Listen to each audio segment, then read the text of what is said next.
మొదటి పత్రిక మొదటి అధ్యాయం 10 వచనాలు ఉన్నాయి. ఈ 10 వచనాలు మనం మార్చి చదువుదాం. 1వ వచనం నేను చదువుతాను, 2, 3 కలిసి ఉంటాయి, మీరు చదవండి. 4, 5 కలిసి ఉంటాయి, నేను చదువుతాను, మీరు ఒక 6వ వచనం చదవండి. 7, 8 కలిసి ఉంటాయి, నేను చదువుతాను, మళ్ళీ 9, 10 కలిసి ఉంటాయి, మీరు చదవండి. రైట్, చాలా సిస్టమేటిక్గా పేర్చున్నాయి, చదువుకుందాం. తండ్రి అయిన దేవుని యందును ప్రభు అయిన యేసుక్రీస్తునందును ఉన్న తెస్సలోనికల సంఘమునకు పౌలును, సిల్వానును, తిమోతియును శుభమని చెప్పి వ్రాయినది, కృపయు సమాధానమును మీకు కలుగునుగాక.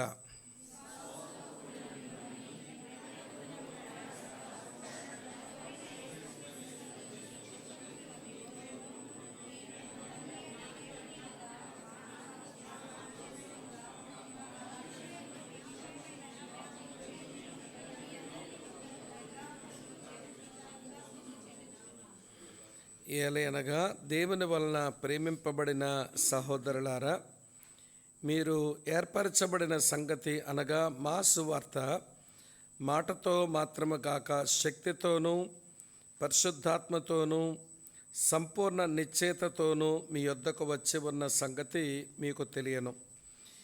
మీ నిమిత్తం మేము మీ ఎడల ఎట్టివారమై ఉంటేమో మీరు ఎరుగుదురు.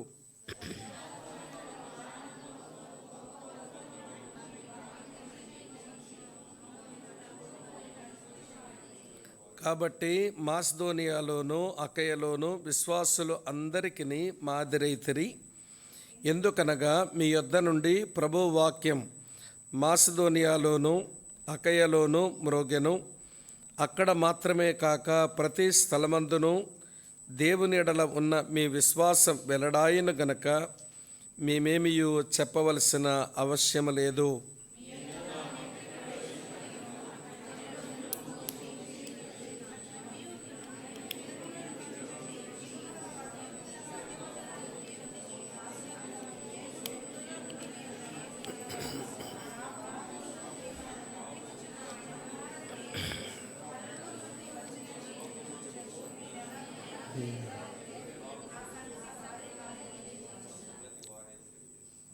ప్రేమగల తండ్రి, మీరు మాకు అనుగ్రహించిన ఈ 11వ వార్షికోత్సవం సందర్భంగా మీరు 3 దినాల ఈ కూడికలను మీరు మాకు ఇచ్చారు. నిన్న ఉదయం నిన్ను ఆరాధించి నీ సందేశం విని బలను సమీపించి మేము వార్షిక కూడిక సందర్భంగా ఈ పరిచర్య ఆరంభం, దాని కొనసాగింపు, ఇప్పుడు సంఘం ఉన్న పరిస్థితులను మేము అర్థం చేసుకుంటూ నిన్ను ఆరాధించగలిగాము. మీకు స్తోత్రాలు. గతించిన రాత్రి నుంచి ఈ కూడికల్లో నాయన తెస్సలోనిక సంఘానికి వ్రాయబడిన తొలి పత్రిక నుండి మేము కొన్ని పాఠాలు నేర్చుకుందామని మేము ఆరంభించాము. ఈ కొనసాగింపులో మీరే మాకు సహాయపడమని ప్రార్థిస్తూ ఉన్నాం. గత రాత్రి ఏమేమి ధ్యానం చేశామో నీ దాసుని ద్వారా మరోమారు మాకు జ్ఞాపకం చేసిన నీ ప్రేమ కొరకు మీ కృతజ్ఞతలు ప్రభువా. మరి ఈ ఉదయకాలం నీ సన్నిధిని, నీ వాక్యాన్ని, పరిశుద్ధుల సావాసాన్ని నాయన నీ యొక్క సేవకుడిని ప్రేమించి ఆసక్తితో వచ్చిన మా ప్రియులందరిని బట్టి మీకు వందనాలు. ఈ సమయం మాకు దీవెనకరంగా చేయండి. మాతో మాట్లాడుతూ రండి. మహిమ మీరే మా ద్వారా పొందండి. యేసుక్రీస్తు వారి ప్రశస్త నామంలోనే స్తోత్రాలు చెల్లించి అడిగి వేడుకొని ప్రార్థిస్తున్నాము తండ్రి. Amen, amen. ప్రభునందు ప్రియులారా, ఒక సహోదరుడు రక్షింపబడి ఒక పెర్ఫెక్ట్ చర్చ్లో, ఒక పరిపూర్ణమైన సంఘంలో సంఘ సభ్యుడు కావాలని ఆ సిటీ అంతా తిరుగుతూ వచ్చాట. ఆయనకు ఏ పరిపూర్ణమైన సంఘం కూడా కనబడలా. చివరకు ఒక సేవకుని దగ్గరికి వచ్చి ఇలా అన్నట్ట, అయ్యా, ఈ పట్టణంలో ఏదైనా ఒక పరిపూర్ణమైన సంఘం ఉంటే అందులో చేరి నేను ఆ సంఘ సభ్యుడిగా నా జీవితాన్ని కొనసాగించాలని ఉంది.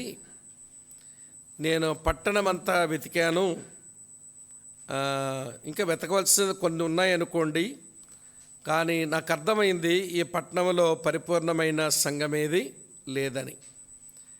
మీరు చెప్పండి, ఏదైనా ఒక పరిపూర్ణమైన సంఘం ఉందని మీకు అనిపిస్తే నేను నేరుగా పోయి ఆ సంఘ సభ్యుడినై బాగుపడతాను అని అడిగాట. అప్పుడు ఆ దేవుని సేవకుడు అన్నాడు, సరే, మిగిలిన కూడా నువ్వు సర్వే చేసి ఒక పరిపూర్ణమైన సంఘం నువ్వే కనుక్కో. అయితే ఆ పరిపూర్ణమైన సంఘం నీకు కనబడిన తర్వాత దయించి నీవు దాని సభ్యుడు కావద్దు, ఎందుకంటే నువ్వు వెళ్ళగానే అది అసంపూర్ణం అయిపోద్ది అన్నాడట. మీకు అర్థం కాల? నువ్వు అందులోకి వెళ్ళగానే సంఘం ఏమైపోద్ది? అసంపూర్ణమైపోద్ది. అంటే దైవజనుడి యొక్క ఉద్దేశం ఏంటి అని అంటే, ప్రియులారా, ఏ సంఘము ఈ భూమి మీద సంపూర్ణంగా అన్ని కోణాల్లో సరిగా ఉన్న సంఘం అని అనిపించుకోలేదు. అది ఒక వ్యక్తి దగ్గర నుంచే మార్పు రావాలి అనే ఉద్దేశంతో సేవకుడు అట్లా చెప్పాడన్నమాట. సరే, మా పాస్టర్ గారు ఒకసారి నేను ఇదివరకు ఉన్న సంఘంలో ఒక ఉదాహరణ చెప్పినాడు. ఆయన ఒక సేవకుని దగ్గరకు ఒక అమ్మ వచ్చి, అయ్యా, నేను ఉజ్జీవంతో ఉన్న ఒక సంఘంలో సభ్యురాలు అవ్వాలని నాకుంది. మీరు మన పట్టణంలో ఏదైనా ఒక ఉజ్జీవంగా ఉన్న సంఘం చెబితే నేను ఆ సంఘములో చేరి ఉజ్జీవంగా ఉందామని నాకు ఆశ ఉంది అందట. అంటూ మీ సంఘమే ఉజ్జీవంగా ఉన్న సంఘం అని అనుకొని వచ్చాను. మరి మీ సంఘ సభ్యురాలను అవ్వమంటారా లేక ఏదైనా చేయమంటారా అంటే, అమ్మ, నాకు తెలిసినంత వరకు నా సంఘం పెద్ద ఉజ్జీవంగా ఉన్న సంఘం అని నేను అనుకోవట్లేదు. నీకు ఉజ్జీవంగా ఉన్న సంఘం ఏదో తెలుసుకోవాలని నీకుంటే నువ్వు ఇంటికి వెళ్ళి తలుపు వేసుకొని మోకరించి నీ చుట్టూ శుద్ధ మొక్కతో రౌండ్గా ఒక చిన్న గీత గీసేసుకొని మోకరించి ప్రార్థన చేయి. ఒక్కొక్క సంఘాన్ని గురించి కళ్ళు తెరి చూడు. ఏ సంఘం గురించి ప్రార్థించడం అయిపోయిన తర్వాత శుద్ధ మొక్క గీత చెరిగిందో ఆ సంఘం ఉజ్జీవంగా ఉన్నట్టు లెక్క. ఆ సంఘంలో సభ్యురాలు అవ్వు, చాలా బాగుంటుంది అన్నట్ట. సరే, మొత్తానికి ఆమె ఇంటికి పోయి తలుపు వేసేసుకొని మోకరించి శుద్ధ మొక్క తీసుకొని తన చుట్టూ రౌండ్గా గీత గీసేసుకొని ప్రార్థన చేయటం మొదలుపెట్టింది. ఒక సంఘం గురించి ప్రార్థించింది. ఉదాహరణకు బ్యాప్టిస్ట్ సంఘం గురించి ప్రార్థించింది, కళ్ళు తెరిచింది, శుద్ధ మొక్క గీత అలాగే ఉంది.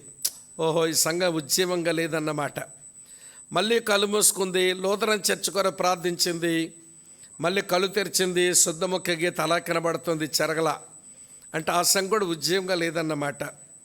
మెథడిస్ట్ వారంటే అంతా మెథడాలజీ కదా, పవిత్రంగా ఉంటారు, ఖచ్చితంగా ఈ గీత చిరిగిపోద్ది అనుకొని ఎంతో భారంగా ప్రార్థించి కళ్ళు తెరిచిందంట. మెథడిస్ట్ చర్చ్ కూడా ప్రార్థించే కూడా గీత జరగల. అంటే ఆ సంఘం ఉజ్జీవంగా లేదన్నమాట. మళ్ళీ అసలు ఎల్ఎఫ్ఓలు అంటే చాలా డిసిప్లైన్డ్ చర్చ్ అంటారు కదా, వాళ్ళు చాలా క్రమశిక్షణ కలిగిన సంఘం అంటారు. దీని కొరకు ప్రార్థన చేస్తానని మళ్ళీ ప్రార్థన చేసి కళ్ళు తెరిచిందంట, శుద్ధ మొక్క గీత జరగల. వింటున్నారా లేదా మీరు? సరే, ఇక భక్సింగ్ గారు సావాసం ఎందుకు వదిలేయడం? హెబ్రోన్ అసెంబ్లీ కొరకు కూడా ప్రార్థన చేద్దాం. అసలు క్రమానికి పెద్దపీట వేస్తారు మనోళ్ళు కనుక, ఇది క్రమమున్న సంఘం కదా, ప్రార్థన చేద్దామని మోకరించి హెబ్రోన్ అసెంబ్లీ కొరకు ప్రార్థన చేసిందట, కళ్ళు తెరిచిందంట, గీత జరగల. ఒరి హెబ్రోన్ చర్చ్ రివైవల్తో ఉంటుందంటే ఇది ఇలాగే ఉందా అనుకుందంట.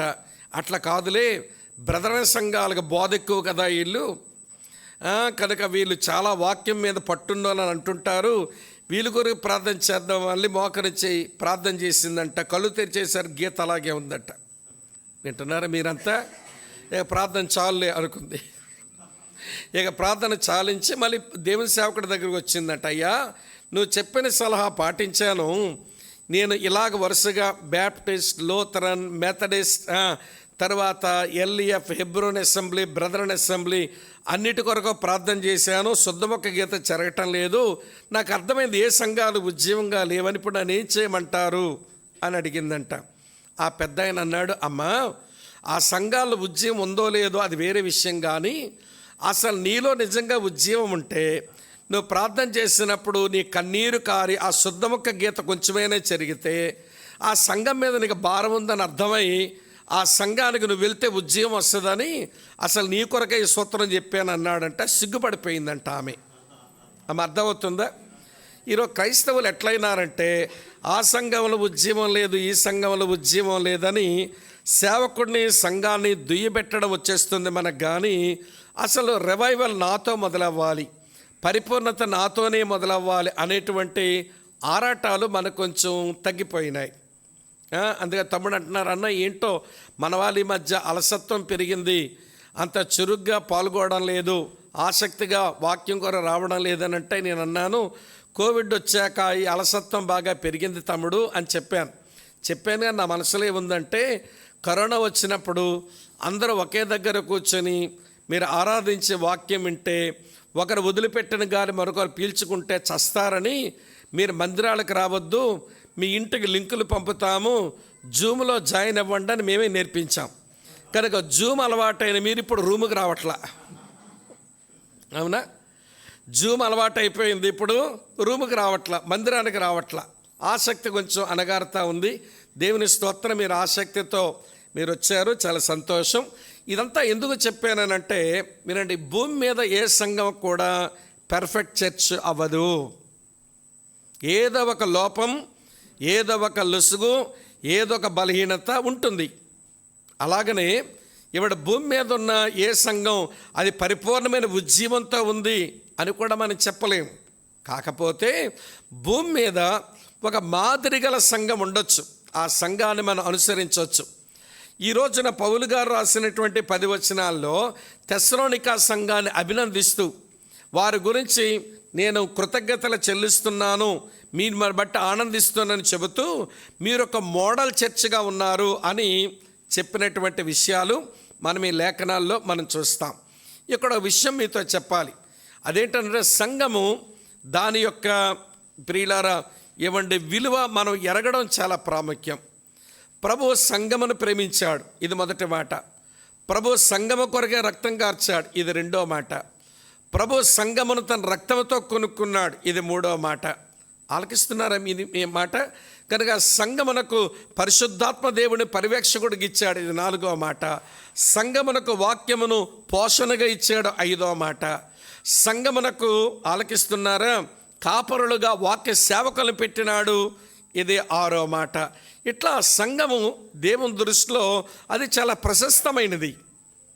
కొంతమంది సంఘమును ఏమండి చిన్న చూపు చూడడం, లేక సంఘాన్ని తోలనాడడం, లేక సంఘములో తోటి పరిశుద్ధులతో కలిసి ఆరాధించి వారి విశ్వాస అనుభవాల్లోంచి వారు తెలుసుకోవడం, నేర్చుకోవడం అనే దాన్ని కొంచెం ప్రియుల అలసత్వం ఎందుకు చూపిస్తున్నారంటే సంఘము దాని యొక్క విలువ మనకు అర్థం కాక. అమ్మ వింటున్నారా? ఒక మాటలో చెప్పేస్తాను, సంఘం యొక్క ఔన్నత్యం ఎంత గొప్పది అంటే ఇవ్వండి. ఆదికాండం 12వ అధ్యాయం 3వ వచనంలో, ఆదికాండం 12వ అధ్యాయం 3వ వచనంలో దేవుడు అబ్రాహాముతో అన్నాడు, నీయందు నీ సంతాన మూలముగా భూమి మీద ఉన్న సమస్త జనులను ఆశీర్వదిస్తానన్నాడు. Blessing to all nations. ఏమంటే అబ్రాహాము నేను ఇస్తున్న వాగ్దానం ఏంటనంటే భూమి మీద ఉన్న సమస్త జనులను నీయందు నీ సంతానం ద్వారా ఆశీర్వదిస్తానన్నాడు. ఇది గాడ్స్ విజన్, ఇది దేవుని యొక్క దర్శనం. బైబిల్లో ఉన్న దేవుని యొక్క దర్శనం ఏంటి అని అంటే భూమి మీద ఉన్న సమస్త జనులను ఆశీర్వదించాలి. ఈ సమస్త జనులు ఎట్లున్నారో చెప్పమంటారా మీకు? అమ్మా వినండి, వీళ్ళు ఆశీర్వదించబడక మునుపు భూమి మీద ఉన్న సమస్త జనులు ఎట్లున్నారు అంటే ఆదికాండం 11వ అధ్యాయం ప్రకారం వాళ్ళు చెదిరిపోయి ఉన్నారు. Scattered people. ఏమైనారు? ప్రజలందరూ చెదిరిపోయి ఉన్నారు. స్కాటర్డ్ పీపుల్ వీళ్ళంతా. వాళ్ళు చెదిరిపోక మునుపు ఏమయ్యారో చెప్పనా మీకు? అమ్మా వింటున్నారా? ఆదికాండం 6వ అధ్యాయంలో వారు కరప్టెడ్ పీపుల్ అయిపోయినారు, చెడిపోయిన మనుషులయ్యారు. చెదరిన మనుషులు కాస్త ఏమైనారు? చెడిపోయిన మనుషులైనారు. ఎంత చెడిపోయినారు అంటే మోషే రాశాడు ఆదికాండం 6:5 నరుల చెడుతనము భూమి మీద గొప్పదనియు, తర్వాత వారి హృదయం, వారి తలంపులు, వారి ఊహలు అంతయు ఎల్లప్పుడూ కేవలము చెడ్డవి. చూసారా, వారు చెడిపోయిన మనుషులైపోయినారు. ఈ మనుషులు వినండి, చెప్తాను వినండి. ఆ చెడిపోయిన మనుషులు ఎలా చెడిపోయినారని మోషే రాశాడంటే వారి హృదయం చెడిపోయిందట, తర్వాత వారి తలంపులు చెడిపోయినాయంట, తర్వాత వారి ఊహలు కూడా చెడిపోయినాయంట. ఈ మూడు ఒకటే అని ఎప్పుడూ ఆలోచించకండి. మూడు వేరు వేరు. హృదయం అంటే పుట్టిన నాటి నుంచి అది మన దగ్గరే ఉంది. మన హృదయం దేనికి సింబాలిక్గా ఉందంటే అక్కడ అది మన పాస్ట్ లైఫ్, మన భూతకాలపు జీవితం, అది చెడగొట్టేసుకున్నాం. తలంపులు అంటే ఏ రోజు తలంపులు ఆ రోజుకే వస్తాయి.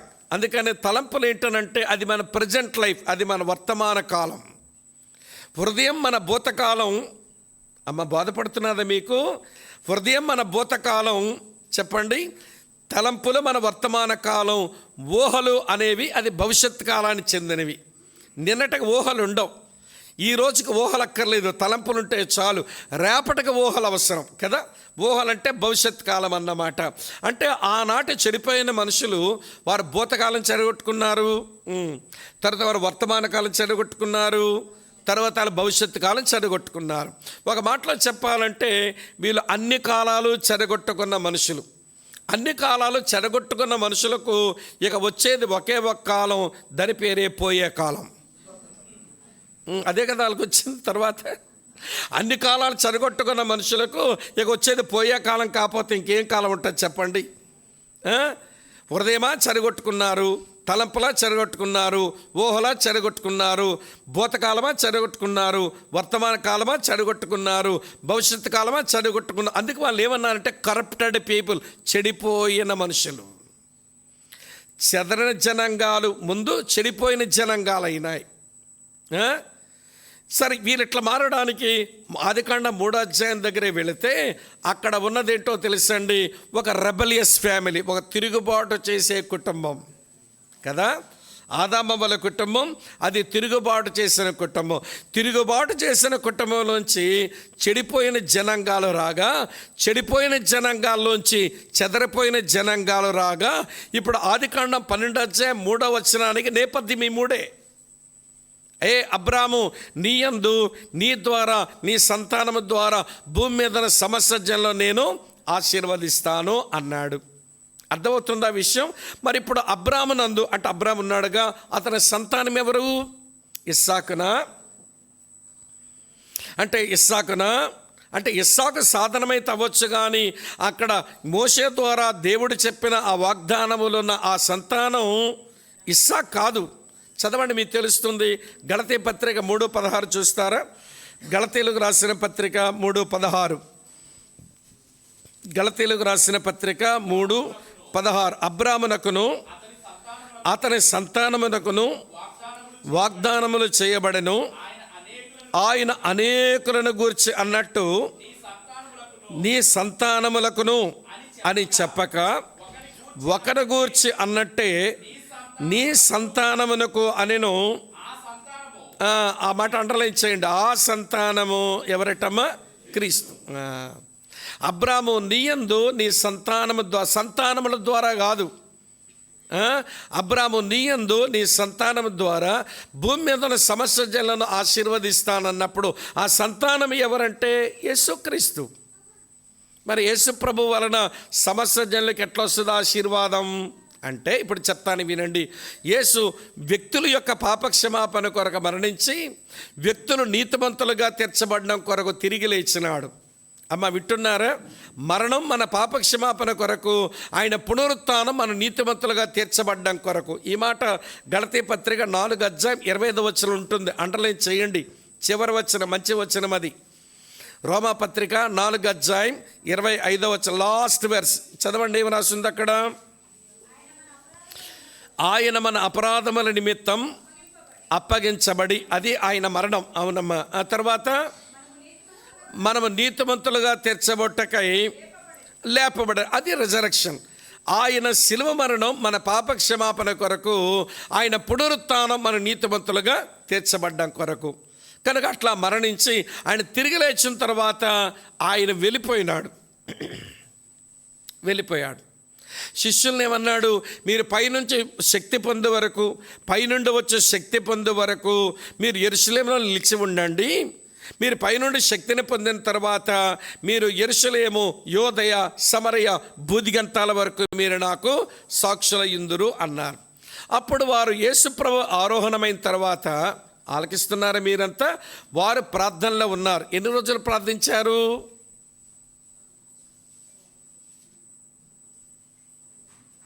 చెప్పండి, ఎన్ని రోజులు ప్రార్థించారు? ఏంటి అలా చూస్తున్నారు? 40 డేసా? 50 రోజులా? 40 రోజులు ఆయన వారి మధ్యలో ఉన్నాడు.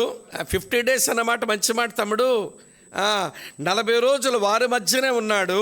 దాని తర్వాత పస్కా తర్వాత రావలసిన పెంతెకోస్తు పండగకు 50 రోజులు అవసరంగా, ఇప్పుడు పెంతెకోస్తు పండగ రోజుకు మధ్యలో 10 రోజులు. ఒక మంచి సీక్రెట్ చెప్పనా మీకు?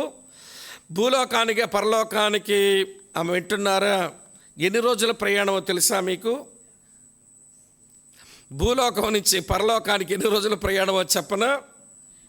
5 రోజుల ప్రయాణం. ఇదేంటి అలా చెప్తున్నాడు వీడు అనుకుంటున్నారేమో. యేసు ప్రభు ఎక్కడి నుంచి అక్కడికి వెళ్ళడానికి 5 రోజులు అయింది, అక్కడి నుంచి పరిశుద్ధాత్మ పంపడానికి 5 రోజులు అయింది. ఇటు 5 రోజులు చెప్పండి. అలాగని 5 రోజులు అవుతాయి అనుకోకండి, ఊరికే జోక్ చేస్తున్నాను నేను. అంటే పెంతెకోస్తు దినమన, అంటే పస్కా పండగ రోజు మరణించిన ప్రభు పెంతెకోస్తు దినమన పరిశుద్ధాత్మని లోకాన్ని పంపడానికి మధ్యలో 50th డే కదా, అది 50 రోజులు. 40 రోజులు ఆయన శిష్యులతోనే ఉన్నాడు. 10 రోజుల్లో పరిశుద్ధాత్మ దేవుడు వచ్చిన తర్వాత ఇప్పుడు చూడండి, ఒక వ్యవస్థ భూమి మీద ఆరంభమైంది. ఆ వ్యవస్థ పేరే సంఘం. ఆమె అర్థమవుతుందా మీకు చెప్పే విషయం? దేనికి సంఘం అంటే, చెడిపోయిన తిరుగుబాటు చేసిన కుటుంబంలోంచి చెడిపోయిన జనాంగాలు తయారైతే, చెడిపోయిన జనాంగాలు కాస్త చెదిరిపోయిన వంశాలు అయిపోతే, ఇప్పుడు వీళ్ళందరినీ ఆశీర్వదించే నిమిత్తం యేసు ప్రభు భూమి మీదకి వచ్చాక మరణించి పాపక్షమాపణ సంపాదించాడు, తిరిగి లేచి నీతిమంతులుగా తీర్చే ప్రక్రియ మొదలుపెట్టాడు. ఆయన వెళ్ళిపోయాడు, తన ఆత్మను పంపించాడు. ఇప్పుడు పరిశుద్ధాత్మ వలన భూమి మీద ఒక వ్యవస్థ ఆరంభమైంది. ఆ వ్యవస్థ పేరే సంఘం. అది భూమి మీద ఉన్న సమస్త జనులను ఆశీర్వదించడానికి దేవుడు ఏర్పాటు చేసిన ఏకైక వ్యవస్థ. There is no other institution to bless all the nations. భూమి మీద ఉన్న సమస్త జనులను ఆశీర్వదించడానికి ఈ భూమి మీద మరొక వ్యవస్థే లేదు సంఘం తప్పించి. అర్థమవుతుందా? తాను ప్రేమించింది దాని కొరకు ప్రాణం పెట్టాడు, తన రక్తంతోనే కొనుక్కున్నాడు, దానికి ఆయన శిరస్సు అయినాడు, తన ఆత్మను దాని పర్యవేక్షణగా పెట్టాడు, దాని పోషణగా తన వాక్యం ఇచ్చాడు, దాని కాపలాగా తన సేవకులను పెట్టాడు. ఆయన ఎంత మినిస్ట్రీ చేస్తున్నాడో సంఘానికి. దేవుడు అంత పరిచర్య అందించి ఇది ఒక విలువైనదిగా దేవుడు చూస్తున్నప్పుడు దీన్ని చిన్న చూపు చూడకూడదు. అర్థం. చర్చిగా ఏం వెళ్తాములండి సంఘానికి. అసలు కొంతమంది చర్చ్ అంటే కూడా పెద్ద రెస్పెక్ట్ ఉండదు. వింటున్నారా? ఈ ఆదివారం ఎక్కడో ముగ్గులేస్తారు, ఆదివారం మరొకటి దగ్గర ముగ్గులేస్తారు, మరొక ఆదివారం ఎక్కడో ముగ్గులేస్తారు. ముగ్గులేయటం అది ఎక్కడెక్కడ ఉంటుంటారు. ఎప్పుడో వారికి వీలైనప్పుడు ఊర్లో ఉంటే స్థానిక సంఘానికి అప్పుడు కనబడతారు. మీ చర్చ్ అంటే రెస్పెక్ట్ లేదన్నమాట. సంఘమును ప్రేమించండి, ఎందుకంటే ప్రభువు ప్రేమించాడు కనుక. మళ్ళీ చెప్పను, ఎన్ని చెప్పాను ఇప్పుడు మీకు? 8 విషయాలు గుర్తుంటాయి. ఇవన్నీ మళ్ళీ చెప్తాను, వినండి. సంఘమును ఎవడి ప్రభువు చేత ప్రేమించబడింది, అది ఒకటి. సంఘం దాని కొరకే ప్రభు ప్రాణం పెట్టాడు, 2. తన రక్తముతో కొనుక్కున్నాడు, 3. దాని శిరస్సుగా ఆయనే ఉన్నాడు, 4. దాని సూపర్వైజర్గా పర్యవేక్షకుడుగా పరిశుద్ధాత్మను పెట్టాడు, 5. దాని పోషణగా వాక్యం ఇచ్చినాడు, 6. వింటున్నారా లేదా మీరంతా? దానికి వింటున్నారా, కాపలా కాయడానికేమో కాపర్లను పెట్టాడు. ఏమండి, 7వ విషయం, ఇన్ని పరిచర్యలు ప్రభు ఈ సంఘం కొరకు చేసినప్పుడు దీని ద్వారా ఆయన ఉద్దేశం ఏంటనంటే బ్లెస్సింగ్ టు ఆల్ నేషన్స్, సమస్త జనులకు, సమస్త వంశములకు ఆశీర్వాదం. ఎట్లా వస్తుందో చెప్తాను వినండి. పెంతెకోస్తు రోజు వచ్చేసరికి భూమి మీద ఉన్న సమస్త వంశాలు 4 భాగాలు. పెంతెకోస్తు దినానికి పరిశుద్ధాత్ముడు భూమి మీదకి వచ్చేసరికి భూమి మీద ఉన్న సమస్త వంశములు అంటే 4 గుంపుల పేర్లు చెప్తాను, నోట్ చేయండి. ఒక గుంపు పేరు యూదులు, ఫస్ట్ ఏమండి గ్రూప్. 2వ గ్రూపు సమరయులు, అంటే వాళ్ళ యూదులు కాదు, సగం యూదులే, సగం అన్యులు వాళ్ళు, కాబట్టి అది 2వ గుంపు. 3వ గుంపు ఎవరు అంటే అన్యులు, 3వ గుంపు అన్యులు. 4వ గుంపు ఎవరంటే బాప్తిసమిచ్చి యోహాను శిష్యులు. ఆ బాప్తిసమిచ్చి యోహాను శిష్యుల్లో ఆలకిస్తున్నారా, యూదులు ఉంటారు, సమరయులు ఉంటారు, అన్యులు కూడా ఉంటారు. వాళ్ళకు ప్రత్యేకమైన సెక్ట్ అయిపోయినారు, వారు గుంపు అయిపోయారు. అంటే పెంతెకోస్తు దినం వచ్చేసరికి భూమి మీద ఉన్న గుంపులు 4. ఈ 4 గుంపులను బ్లెస్ చేయడానికి వింటున్నారా, దేవుడు చేసిన ప్రక్రియ సంఘముని పెట్టి సంఘములోకి వాళ్ళు తీసుకొచ్చి పెడుతున్నాడు. అపోస్తలుల కార్యం 2వ అధ్యాయంలో పరిశుద్ధాత్మ దేవుని యూదుల మీదకి పంపి యూదులందరినీ కూడా సంఘములు తీసుకొచ్చాడు.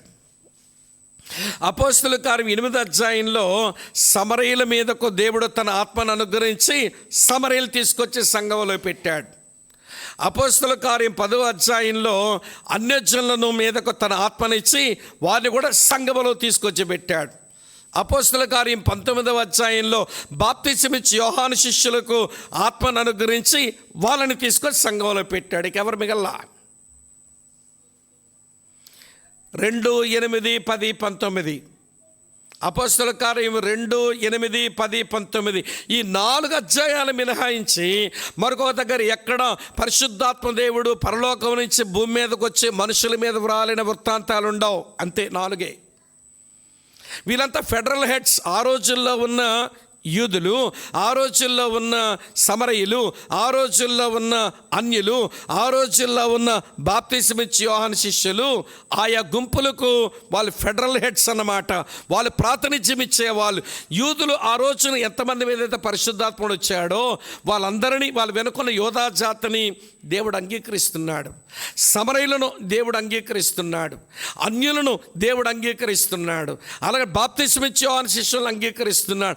అందరిని తీసుకొచ్చి ఎందులో పెడుతున్నాడు అనంటే సంఘము అనబడిన ఈ ఆశీర్వాదానికి ఏమంటే కారకమైన లేక మాంద్యమైన సంఘం అనే వ్యవస్థలో తెచ్చిపెడుతున్నాడు.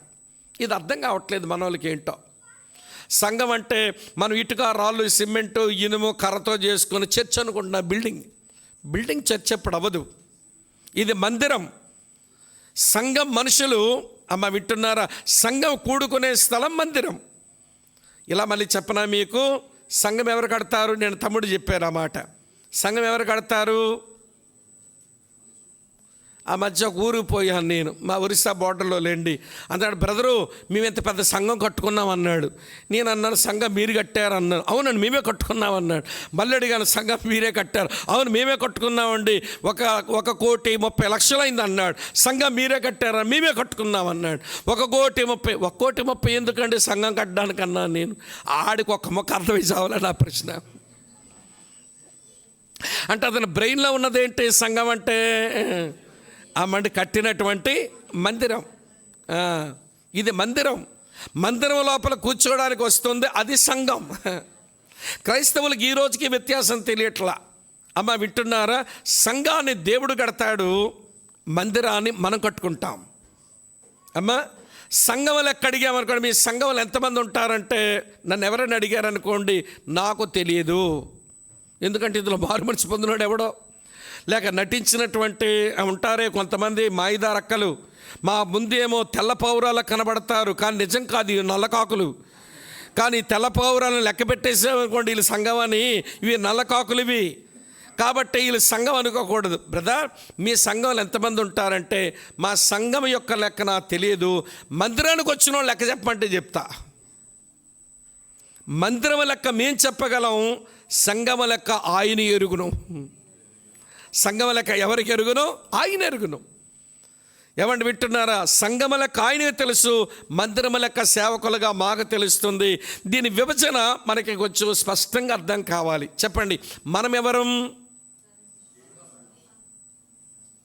అంటే ఒక మాట చెప్పి సంఘం. చెప్పండి, మనం ఎవరు? సంఘం. మన సంఘం అంతా కూర్చున్నాము. ఇదేంటిది? మందిరం. ఒక మంచి మాట చెప్పనా? వినండి, బాగా చెప్తాను.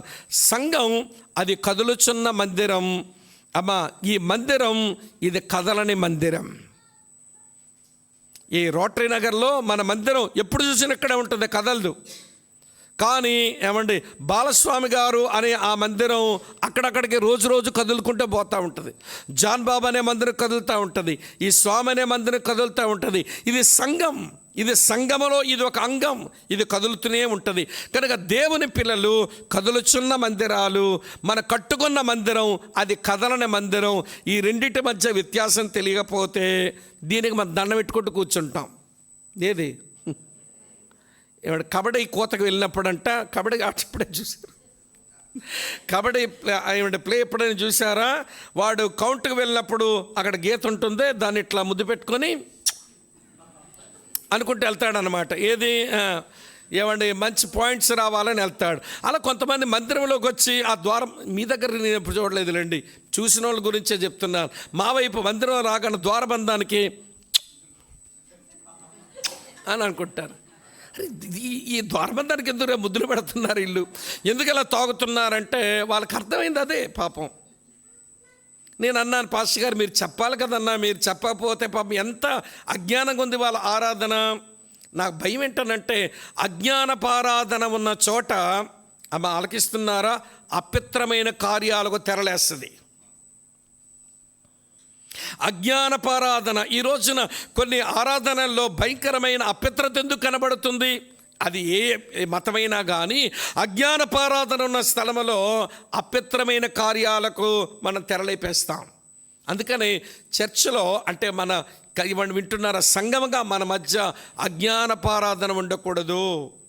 మీరు చెప్పాలి కదన్నంటే కనీసం దన్నన్నా గౌరవిస్తున్నా కదా బ్రదర్ అంటున్నాడు ఆయన. కనీసం దన్నన్న వారు గౌరవిస్తున్నారు కదా అంటున్నాడు ఆయన. దీన్ని గౌరవించకపోతే ఏమైంది? ఆయన గౌరవించడం మానేసి దీన్ని గౌరవించి మంచి సున్నం కొట్టించినా, ఏమంటే దానికి కొంచెం బంగారు తాపడం వేసినా ఏమొచ్చుద్ది? ఇక్కడ ఏముండదు. కనుక ప్రియులారా వినండి, సంఘము దాని విలువను ఎరగండి. మళ్ళీ చెప్తాను, ప్రభు ప్రేమించింది సంఘాన్ని, ప్రభు తన రక్తం కార్చింది సంఘం కొరకు, ప్రభు కొనుక్కున్న తన సంఘాన్ని, ప్రభువే సంఘమును శిరస్సు అయినాడు, ప్రభువే పరిశుద్ధాత్మను పర్యవేక్షకునిగా పెట్టాడు, ప్రభువే తన వాక్యాన్ని పోషణగా ఇచ్చాడు, ప్రభువే తన సేవకులను ఆయన కాపలాదారులుగా పెట్టాడు. అలాగా సంఘము ద్వారా భూమి మీద సమస్త వంశాలను ఆశీర్వదించుకుందామని అనుకున్న దేవుడు ఇప్పుడు చెప్పండి నాకు, అపోస్తలుగా 2వ అధ్యాయంలో షేము వంశాలన్నీ వచ్చేసినాయి. షేము వంశాలన్నీ వచ్చేసినాయి. అలాగనే అపోస్తల కార్యం 8వ అధ్యాయంలో హాము సంతానం, కూషీయుడు నల్లజాతివాడు, వాడిలోంచి కూషీలు కూడా వచ్చేసారు, హాము సంతానం వచ్చేసింది. అపోస్తల కార్యం 10వ అధ్యాయంలో యాపేతు వంశాలన్నీ కూడా లోపలికి వచ్చేసినాయి. ఈ 3 వంశాలను చెల్లిన బాప్తిసమిచ్చే యోహాను శిష్యులు అపోస్తల కార్యం 19వ అధ్యాయంలో అన్ని వంశాలు మళ్ళీ వచ్చేసినాయి లోపలికి. అందుకనే అబ్రాము, నీయందు నీ సంతానం ద్వారా భూమి మీద సమస్త వంశాలను నేను ఆశీర్వదిస్తానని చెప్పిన తాత్పర్యం ఇది. దాని యొక్క రూట్ ఎక్కడుందంటే రెబలియస్ ఫ్యామిలీ, ఆదికాండం 3వ అధ్యాయం. దాంట్లోంచి వచ్చింది కరప్టెడ్ ఫ్యామిలీస్, అది ఏమండి ఆదికాండం 6వ అధ్యాయం. దాంట్లోంచి వచ్చింది స్కాటర్డ్ నేషన్స్, ఎవడు చెదిరిపోయిన జనాంగాలు, ఏమంటే ఆదికాండం 11వ అధ్యాయంలో వచ్చింది. ఆదికాండం 12వ అధ్యాయంలో ఈ వంశాలన్నీ నేను ఆశీర్వదిస్తాను, నీ యందు నీ ద్వారా వచ్చిన నీ సంతానం ద్వారా అన్న మాట అది సంఘము ద్వారా దేవుడు నెరవేర్చుకుంటున్నాడు. కానీ సంఘాన్ని చిన్నచూపు చూడకండి. ఈవెన్ వినండి, నేను రోమన్ క్యాథలిక్ సంఘాన్ని కూడా తప్పుపట్టాలని నాకు అనిపించదు. ఎందుకు అనిపించదు అంటే మీకు ఆ విషయం తెలుసా, how to enjoy God's presence అని ఒక ఆయన పుస్తకం రాశాడు. ఆ పుస్తకం ప్రపంచంలో ఉన్న ప్రొటెస్టెంట్ క్రైస్తవులను కుదిపేసింది. అరే, దేవుని సన్నిధిని ఎలాగా మనం అనుభవించాలా అని పెద్ద పెద్దోళ్ళు చదివారండి, రివైవలిస్టులు చదివారండి ఆ పుస్తకాన్ని. నాకు సిరంపూర్ యూనివర్సిటీలో దొరికింది అది, కలకట్టాలో. చిన్న పుస్తకం, అమ్మ వింటున్నారు, ఆయన పేరు డేవిడ్. చిన్న పుస్తకమే రాశాడు, how to enjoy God's presence, దేవుని సన్నిధిని ఆస్వాదించడం ఎట్లా అని రాశాడు. తీరా నేను ఆయన బయోగ్రఫీ చూద్దాము అని ఆ వికీపీడియాలో చూస్తే ఆశ్చర్యం, అతను ఒక క్యాథలిక్. పోపులకు బిషప్పులకి వంట వండుకునే చెఫ్ అన్నమాట ఆయన, వంటోడు.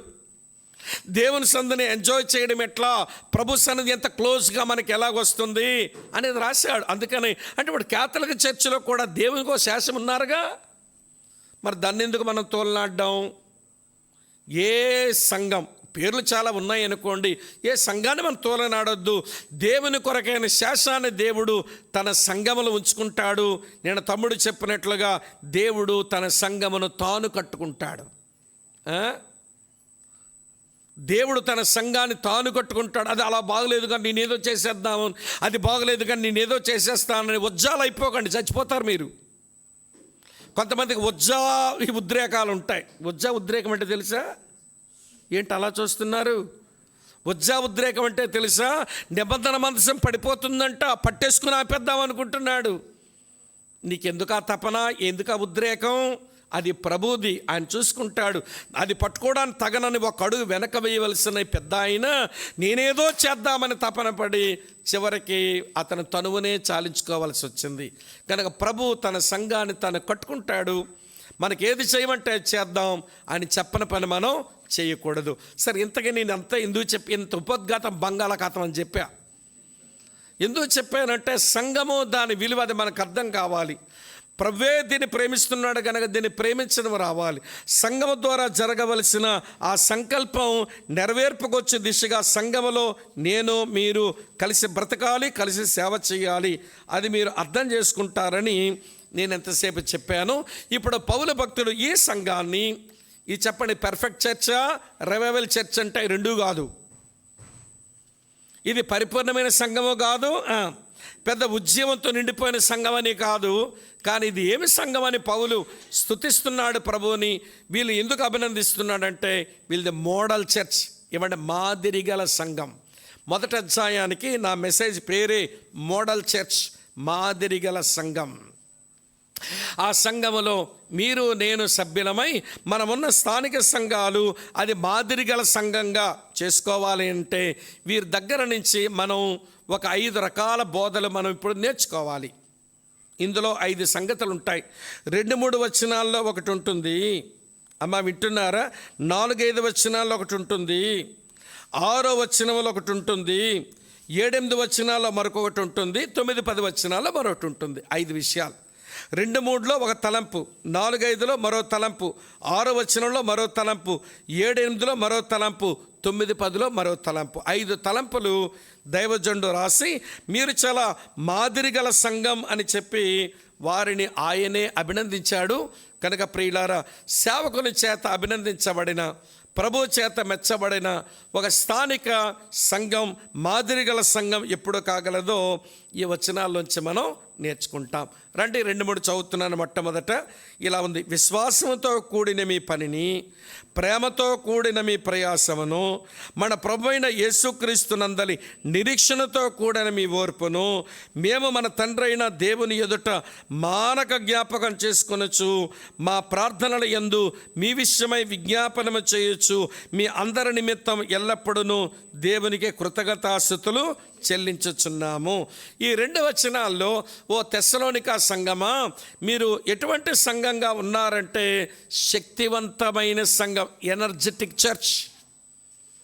మీరు ఎనర్జెటిక్ చర్చ్, భలే శక్తివంతమైన సంఘంగా ఉన్నారు. మీరు శక్తివంతమైన విశ్వాసులు. మీరు దేని బట్టి అట్లా అని చెప్పి వాళ్ళు అభినందించి వారి విషయమై దేవునికి తన కృతజ్ఞతాస్తుతులు చెల్లించగలుగుతున్నాడు అంటే వా సంఘమునకున్న శక్తి ఏంటో చెప్తాను, బాగా వినండి ప్రియులారా.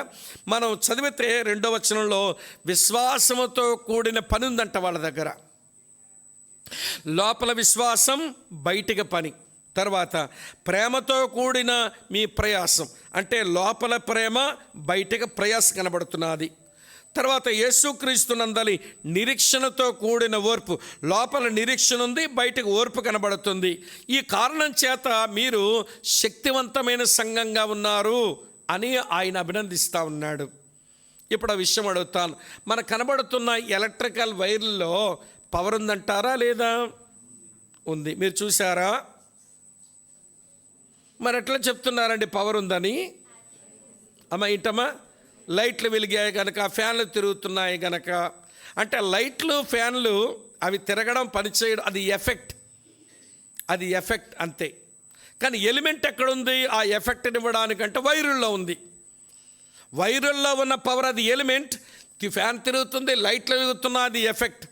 ఒక వ్యక్తి శక్తివంతమైన వ్యక్తి, ఒక సంఘం శక్తివంతమైన సంఘం అని ఎప్పుడు చెప్పొచ్చు అంటే లోపల ఉండవలసిన ఎలిమెంట్ లోపల ఉండాలి.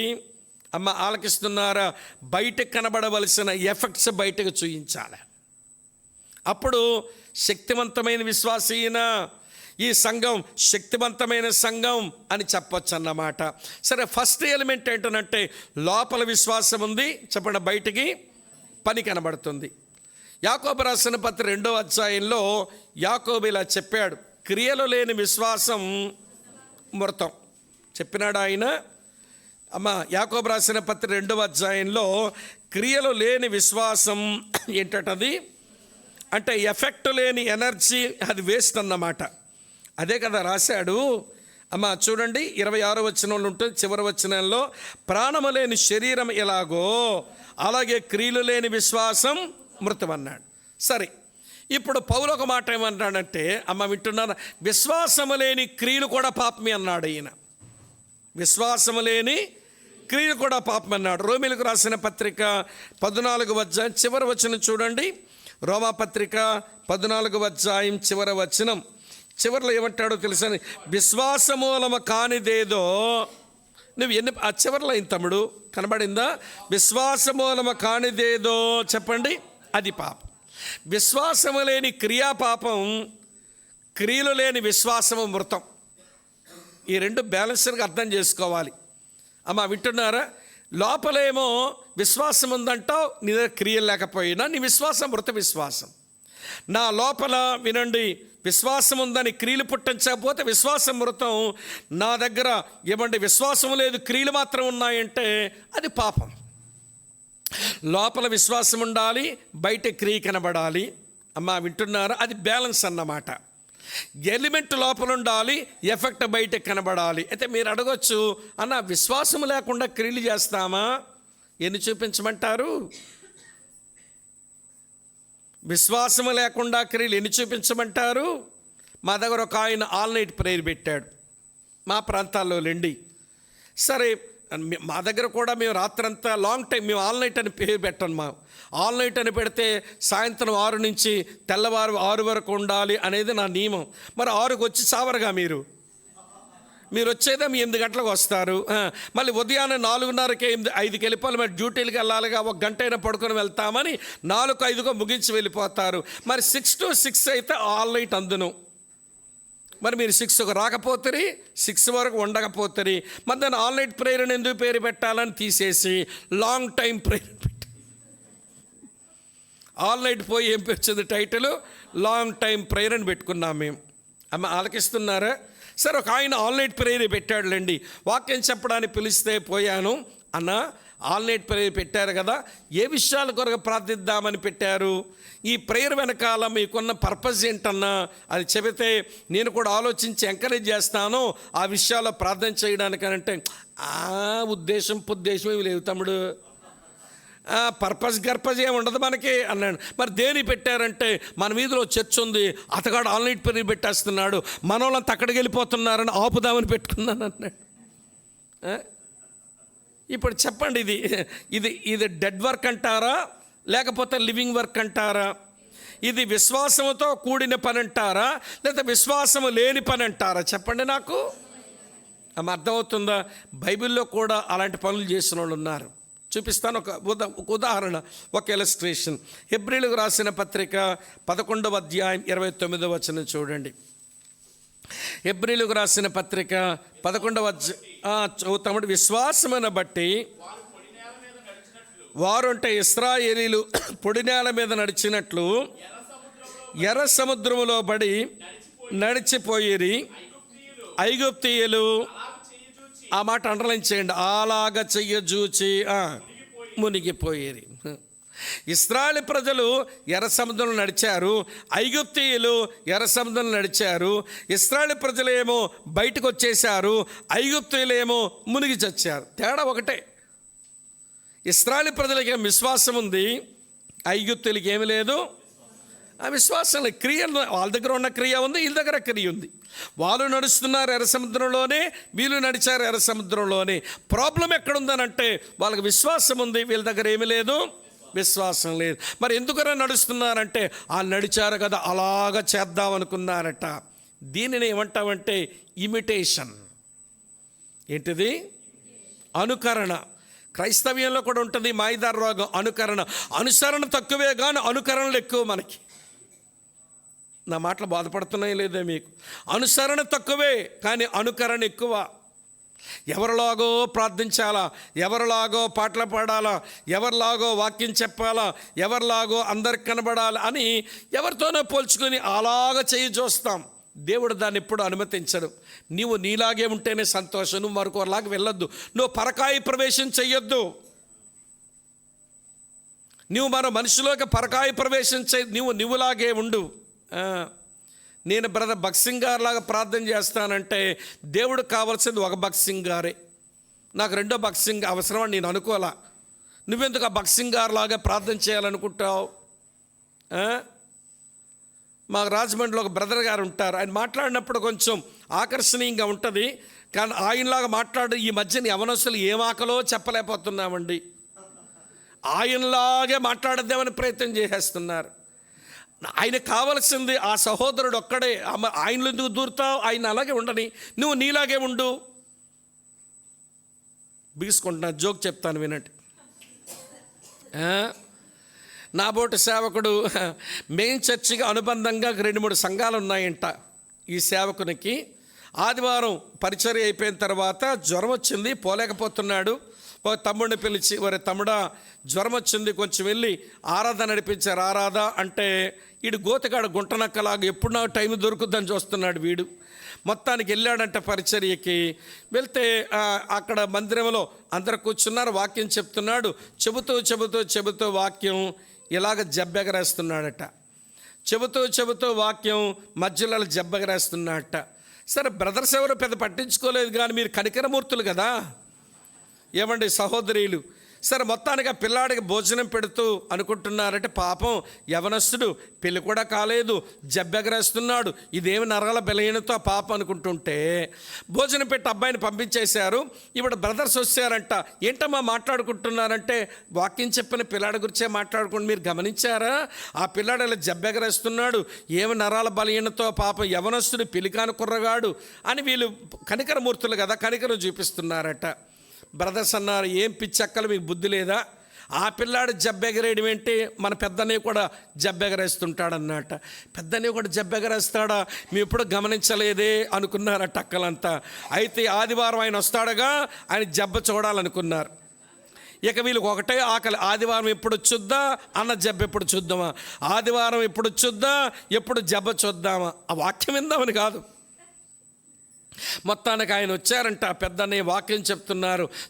చెబుతూ ఆయన కూడా అప్పుడప్పుడు ఇలా ఎగరేస్తున్నారంట. గమనించేశారు వీళ్ళు. మళ్ళీ ఆయన భోజనం పెట్టినప్పుడు సంఘంలో అందరూ నిలబడి అక్కల అన్నలు, అన్న కిందటి వారం పంపించిన అబ్బాయి వాక్యం బాగానే చెప్పాడు కానీ ఇలా జబ్బెగరేస్తున్నాడు, మేము అది అనుకొని బాధపడుతుంటే బ్రదర్స్ ఏమో మీరు జబ్బలు ఎగరేస్తారని చెబితే బాగా గమనించాము, ఈరోజు మీరు కూడా ఎగరేస్తున్నారు, మీరెందుకు ఎగరేస్తున్నారు, వాడెందుకు ఎగరేస్తున్నాడు వా చెప్పండి అన్నారు. ఆయన అన్నారంటే పెద్ద ఆయన, నన్ను క్షమించండి అమ్మా, వాడు ఎందుకు జబ్బెగరేస్తున్నాడో తెలియదు కానీ నేనెందుకు జబ్బెగరేస్తున్నాను నాకు బాగా తెలుసు. నేను సేవకు రాకమునుపు సిటీ బస్సులో కండక్టర్ పనిచేసేవాడిని, టిక్కెట్లు కొడుతుంటే సంచి జారిపోతుంటే ఇట్లా ఎగరేసుకోవడం అలవాటు అయిపోయింది. సేవకు వచ్చాక కూడా నాకు తెలియకుండా జబ్బలు వేసిపోతుంది, ఏం చేయను అన్నాడట ఆయన. మీకు అర్థమవుతుంది నేను చెప్పే విషయం? అంటే వాడేంటోనంటే అన్నగారులాగే కనబడితే నేను చెప్పే వాక్యం అంగీకరిస్తానని అనుకున్నాడేమో, ఇమిటేట్ చేస్తున్నాడు. అమ్మా వింటున్నారండి? అనుకరణ ప్రమాదం, అనుసరణ ప్రయోజనం. దేవుని పిల్లలకు అనుకరణ ప్రమాదం, అనుసరణ ప్రయోజనం. మనం ఎవరినైనా అనుసరిద్దాం, అనుకరించొద్దు, అది ప్రమాదం. ఇక్కడ ఐగుప్తీయులు ఎవరిని అనుకరిస్తున్నారు? ఇశ్రాయేలును అనుకరిస్తున్నారు. అనుసరించి ఉంటే మీరు ఏ దేవుని మీద విశ్వాసం ఉంచారో మేము అదే దేవుని మీద విశ్వాసం ఉంచుదాం అంటే పరిస్థితే వేరుగా ఉండు. వీళ్ళకి అనుసరణ రాల, అనుకరణ వచ్చింది. వారు ఎలాగైతే ఐగుప్తు దేశం నుంచి బయలుదేరి వచ్చి ఇశ్రాయేలు ఎలాగైతే నడిచిపోతున్నారో నడిచేద్దాం అనుకుంటే అవ్వలేదు. వారికి విశ్వాసం ఉంది, వీళ్ళు విశ్వాసం లేదు. వాళ్ళ పని విశ్వాసంతో కూడిన పని, వీళ్ళ పని విశ్వాసం లేని పని. ఇదొకటి. రెండో సంగతి చెప్తాను వినండి. ప్రేమతో కూడిన ప్రయాస. ఎప్పుడైనా మన ప్రయాస పడ్డామనంటే లోపల ప్రేమ ఉండాలి. అమ్మా దీనికి మంచి ఉదాహరణ ఇస్తాను వినండి. ప్రకటన గ్రంథం 2వ అధ్యాయం 2వ వచనంలో ప్రభు ఎఫెసు సంఘంతో మాట్లాడుతున్నాడు. నీ క్రియలను నేను ఎరుగుదును అన్నాడు. అంటే సంఘానికి క్రియలు ఉన్నాయి. అదే ప్రభు అదే సంఘంతో ప్రకటన గ్రంథం 2వ అధ్యాయం 4వ వచనంలో ఏమన్నాడంటే, అయినను నీ మీద తప్పు ఒకటి మోపవలసి ఉన్నది, మొదట నీకుండిన ప్రేమను చెప్పండి నువ్వు వదిలేసావు. అంటే క్రియలు చేస్తున్నావు కానీ నీ దగ్గర ఏమీ లేదు, ప్రేమ లేదు. అంటే నీ ప్రయాస ఎలాంటి ప్రయాస? ప్రేమ లేని ప్రయాస. అమ్మా బాధపడుతున్నారా? క్రియలు లోపల బయట కనబడాలి, విశ్వాసం లోపల ఉండాలి. బయటకు ప్రయాస కనబడాలి, లోపల ప్రేమ ఉండాలి. ఇంకో విషయం చెప్తాను.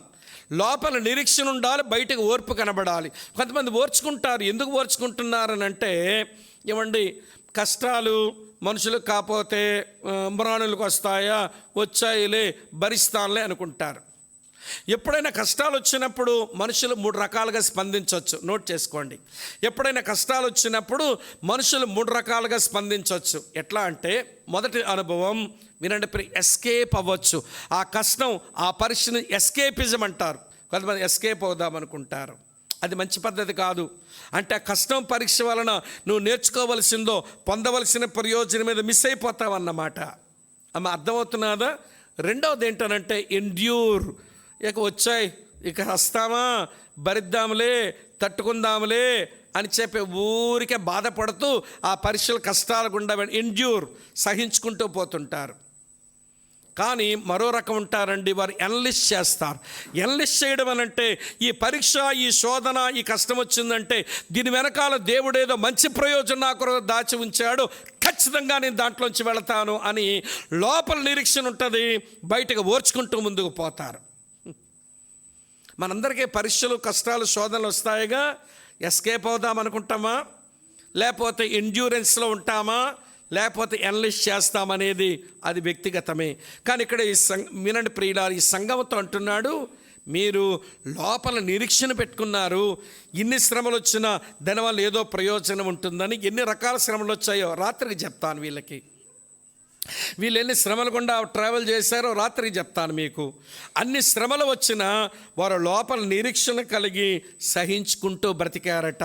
అందుకే వారు శక్తివంతమైన సంఘం అయ్యారు. లోపల విశ్వాసం ఉంది, బయటికి పని కనబడింది. లోపల ప్రేమ ఉంది, బయటకు ప్రయాస కనబడింది. లోపల నిరీక్షణ ఉంది, బయటికి చెప్పండి ఓర్పు కనబడుతుంది. అది ప్రియులారా ఈ సంఘానికున్న ఎనర్జీ, ఈ సంఘానికున్న శక్తి. అది ఒక విషయం చెప్తాను వినండి. ఈ బ్యాలెన్స్ కలిగి ఉండడం అది జీవపక్రియలతో బ్రతకడం అంట, లివింగ్ వర్క్స్. ఈ క్రమం లేకదనుకోండి, ఈ విధానం లేదనుకోండి, ప్రేమ లేకుండా ప్రయాసపడినా, విశ్వాసం లేకుండా పనులు చేసినా, నిరీక్షణ లేకుండా ఓర్చుకున్నా దానికి బైబిల్ పెట్టే పేరు డెడ్ వర్క్స్ అని అన్నారు. Dead works. మీకు విషయం చెప్పనా ప్రియులారా, డెడ్ వర్క్స్తో జీవము గల దేవుని సేవించడానికి కుదరదు. నిర్జీవ క్రియలతో మన జీవము గల దేవుని సేవించడం అవ్వదు. హెబ్రీ పత్రిక 9:14 చదవండి. మీరు నిర్జీవ క్రియలతో వినండి, జీవము గల దేవుని సేవించడానికి కుదరదు. మరో రిఫరెన్స్ చెప్తాను, నోట్ చేయండి. హెబ్రీ పత్రిక 6వ అధ్యాయం 1వ వచనంలో అంటాడు కదా, నిర్జీవ క్రియలను విడిచి సంపూర్ణ మగుటకు మనం సాగిపోదాం అంటాడు. చెల్లి అక్క వినండి, నేను రక్షించబడిన తొలి రోజుల్లో థియోడర్ విలియమ్స్గా రేడియోలో మాట్లాడేవాళ్ళు. ఎవరో చెప్పారు, ఏదైనా నేర్చుకోవాలంటే వాక్యం ఆయన ప్రసంగాల్లో నేర్చుకోవచ్చు అంటే వినేవాడిని. ఆ రోజుల్లో అంటే సుమారు ఇది 89 88 సంవత్సరాల్లో థియోడర్ విలియమ్స్ గారు మాట్లాడుతూ ఏమన్నాడంటే, నిర్జీవ క్రియలు అనేవి అది క్రిస్టియన్ క్యాన్సర్ రోగం వంటిది అన్నాడు.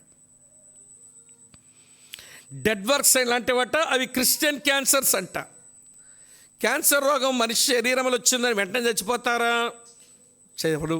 పోనీ రోగం ఉందని వెంటనే తెలిసిపోతుందా? మాట్లాడరే, తెలియదు. కానీ అది ఏదో స్టేజ్కి వెళ్ళాక తెలుస్తుంది. ఈ స్టేజ్లో ఉందా అని చెప్పి మన కళ్ళు తెరిచేసరికి అది ప్రాణాంతకమైన జబ్బు అయిపోతుంది. ఏమండి, నేను మా దగ్గర ఈ మధ్య ఏంటో మా వైపు ఎక్కువ మంది క్యాన్సర్లు వస్తున్నాయి. పాప ఎవరికీ తెలియట్లా క్యాన్సర్ ఉందని. చివరికి ఆ సిఎంసికి వెళితే ఆ టెస్టులు ఈ టెస్టులు చేయగానే ఆల్రెడీ ఇది 3rd స్టేజ్కి వచ్చింది, 4th స్టేజ్కి వచ్చేసింది, అడ్వాన్స్డ్, ఇది ప్రాణమే పోతుందని చెప్తున్నారు. అంతవరకు బాగున్నాడు కదండి, అంతవరకు బాగున్నారుగా సిస్టర్ గారు. వినండి వినండి ఈ మాట. నిర్జీవ క్రియలు ఎలాంటివంటే క్యాన్సర్ రోగం వంటివి. వెంటనే జబ్బున్నట్టుగా మనకు కనబడదు, వెంటనే చచ్చిపోయే పరిస్థితి మనకు రాదు, కానీ ఖచ్చితంగా క్రమేపీ అవి మనం చెప్పేస్తాయి. శరీరానికి వచ్చిన క్యాన్సర్ ఎలాంటిదో ఆధ్యాత్మిక జీవితానికి వచ్చిన క్యాన్సర్ ఇది నిర్జీవ క్రియలు.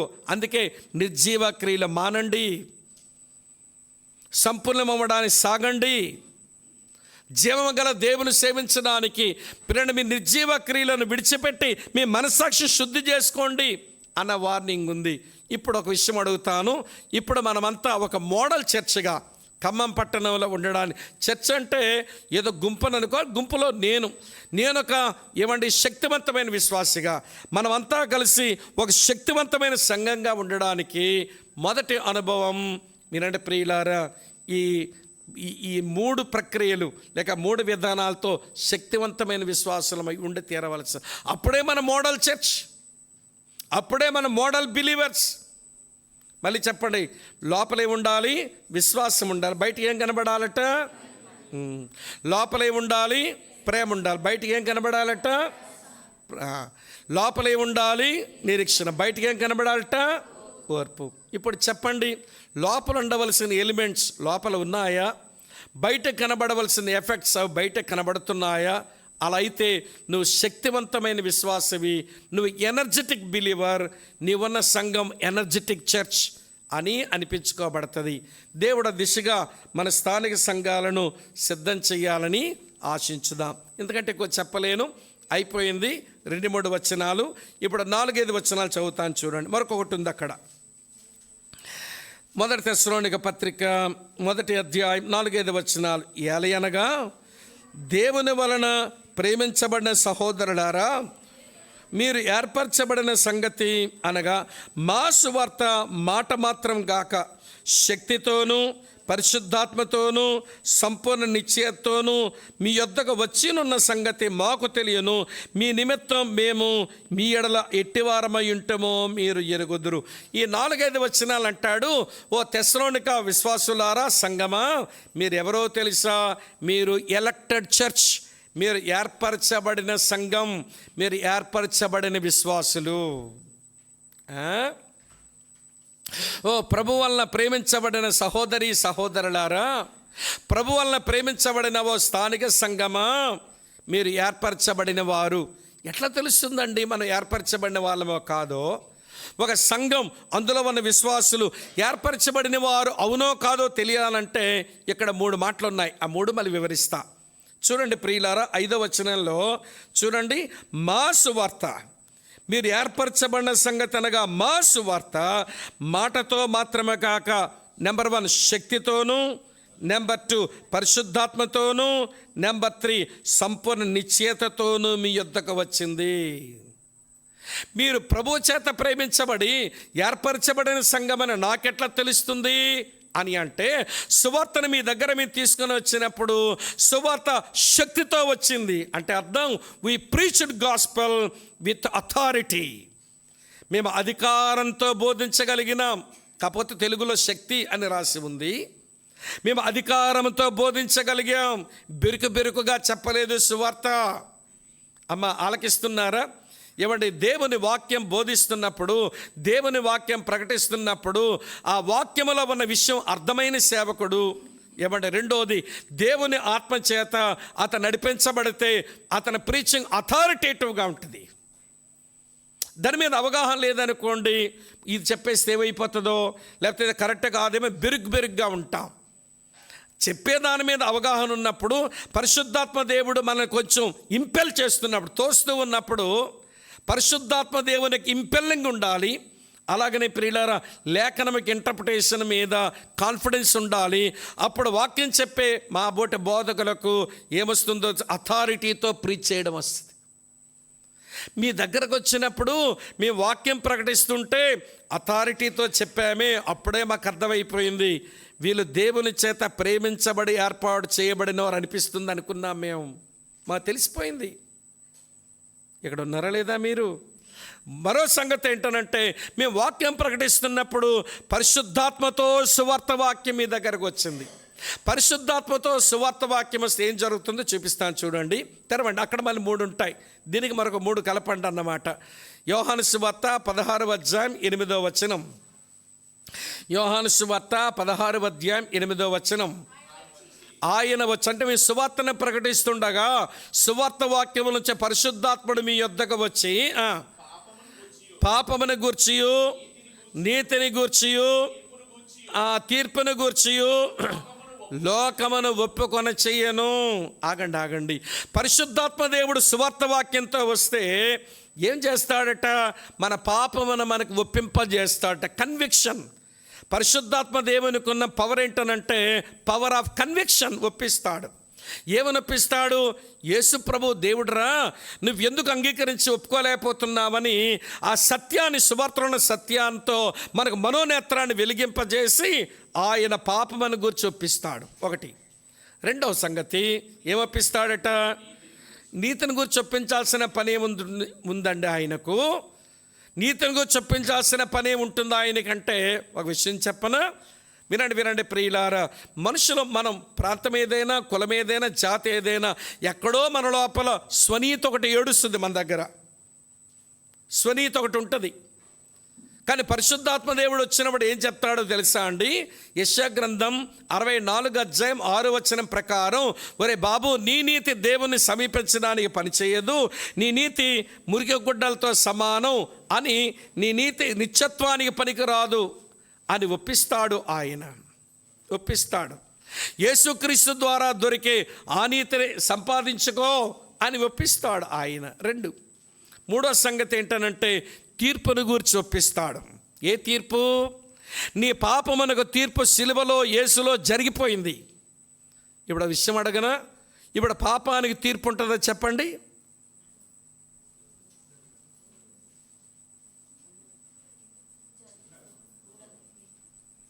పాపానికి తీర్పు ఉంటుందా? ఇంకా అయిపోయింది.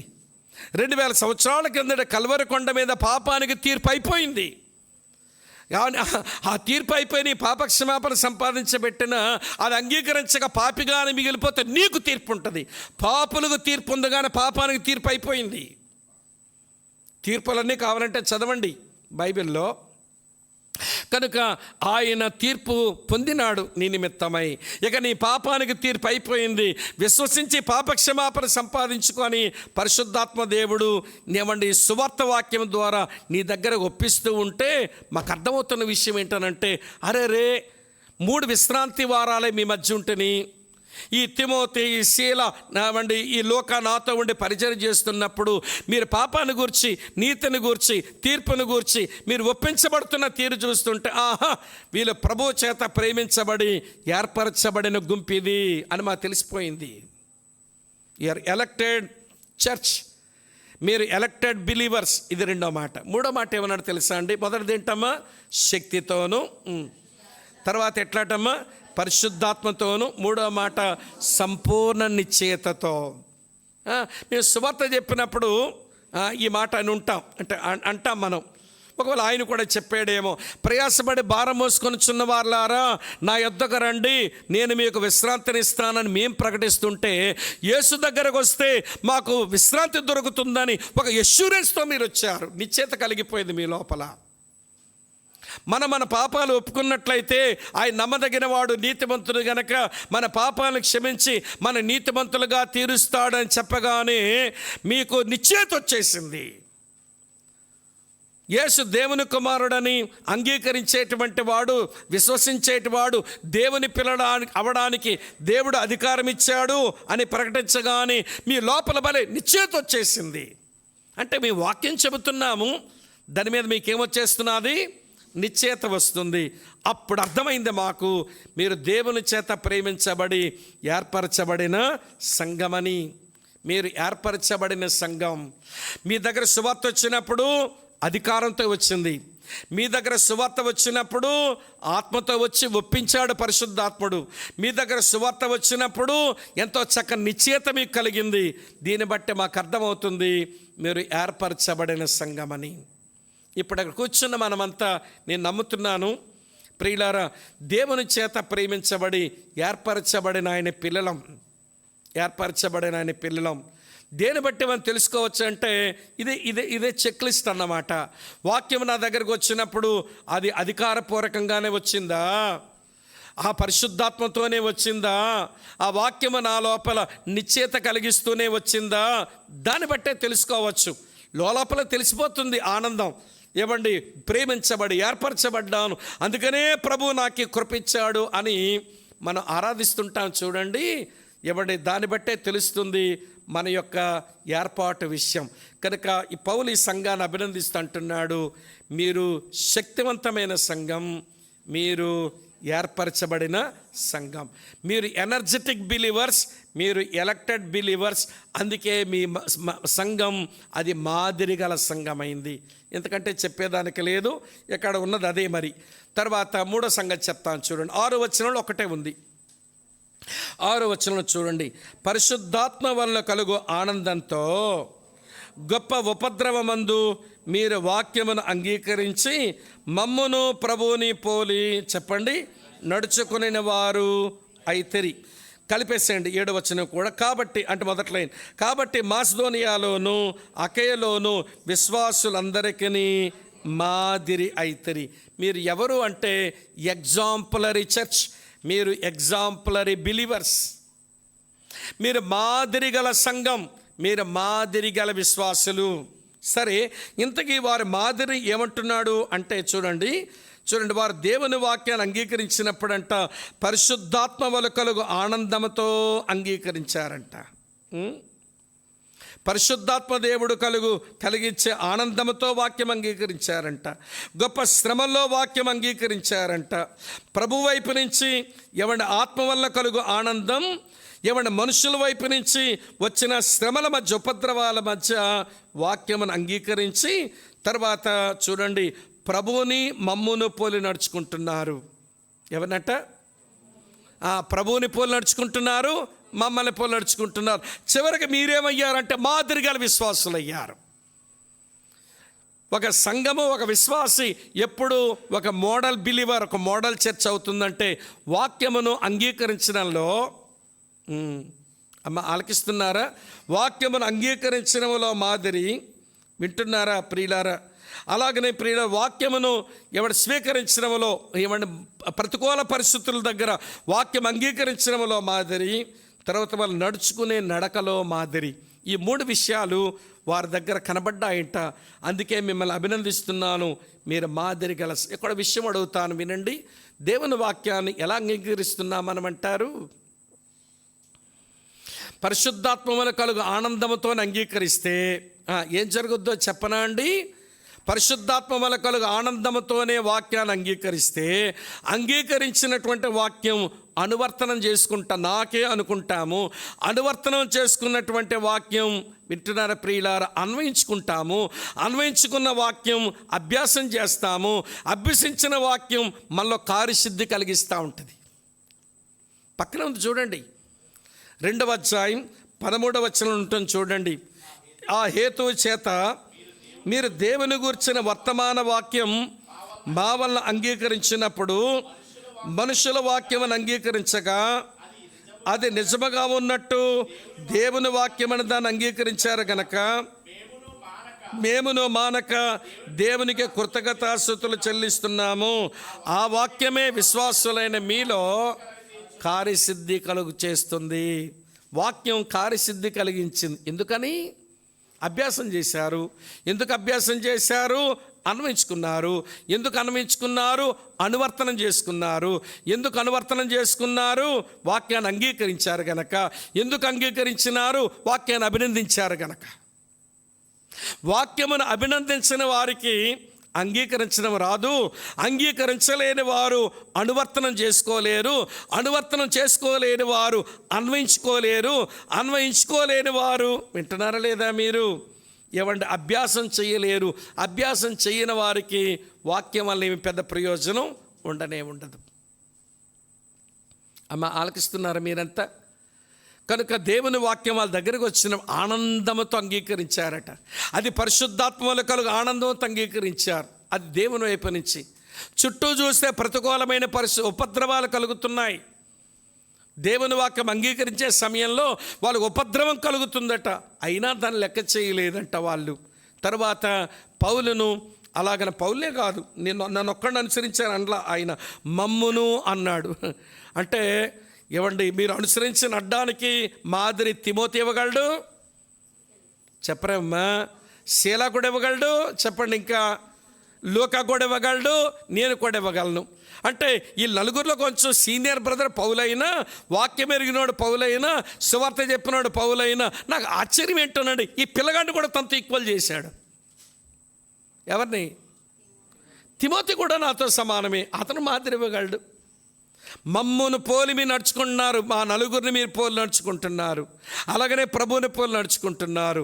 ఆ కారణం చేత మీరు ఇతరులకు మాదిరి అయిపోయారు. నేను ఎప్పుడో మాట్లాడుతుంటాను, అదేంటనంటే దేవుని పిల్లలమైన మనం, వింటున్నారా, ఎవరి మాదిరో తీసుకోవడం అవసరం. దేవుని పిల్లలమైన మనం మరి ఎవరికో మాదిరి అవ్వడం అవసరం. అందుకే క్వశ్చన్లు అడుగుతాను, నీకెవరి మాదిరి, నువ్వెవరికి మాదిరి? ఏంటమ్మా మాట్లాడరేమర్రా? దేవుడే మాదిరిని కొట్టేకండి అమ్మా, అవి దొంగ మాటలు అయిపోతాయి. అసలు భూమి మీద ఉన్న మనిషి ఎవరైనా మనకు మాదిరి ఉన్నాడా? దేవునికి మాదిరిని చెప్పడం భలే ఏమండి కష్టమైన పని కాదు. చెప్పేయచ్చు దేవుడే మాదిరి అండని. కానీ భూమి మీద నీకు ఎవరైనా మాదిరి ఉన్నారా? కొలుసుకుంటాం. ఆ మనిషి బతికెట్లుందో నీ బతికెట్లుందో మనిషితో కొలుస్తాం. ప్రభు ఎలాగా మాదిరి తల్లి, అందులో ఏమి అనుమానమే లేదు. కానీ వినండి, ఒక మాట్లాడుతూ, నీకెవరు మాదిరి, నువ్వు ఎవరికి మాదిరి? నేను చూసిన ఎప్పుడో ఒక మాట అంటాను, సిస్టర్స్ మా దగ్గర ఎవరో కొత్తగా వస్తుంటారుగా మందిరానికి, మనం చెప్పిన ఇన్ని బోధనలు వాళ్ళకి అర్థం కావు.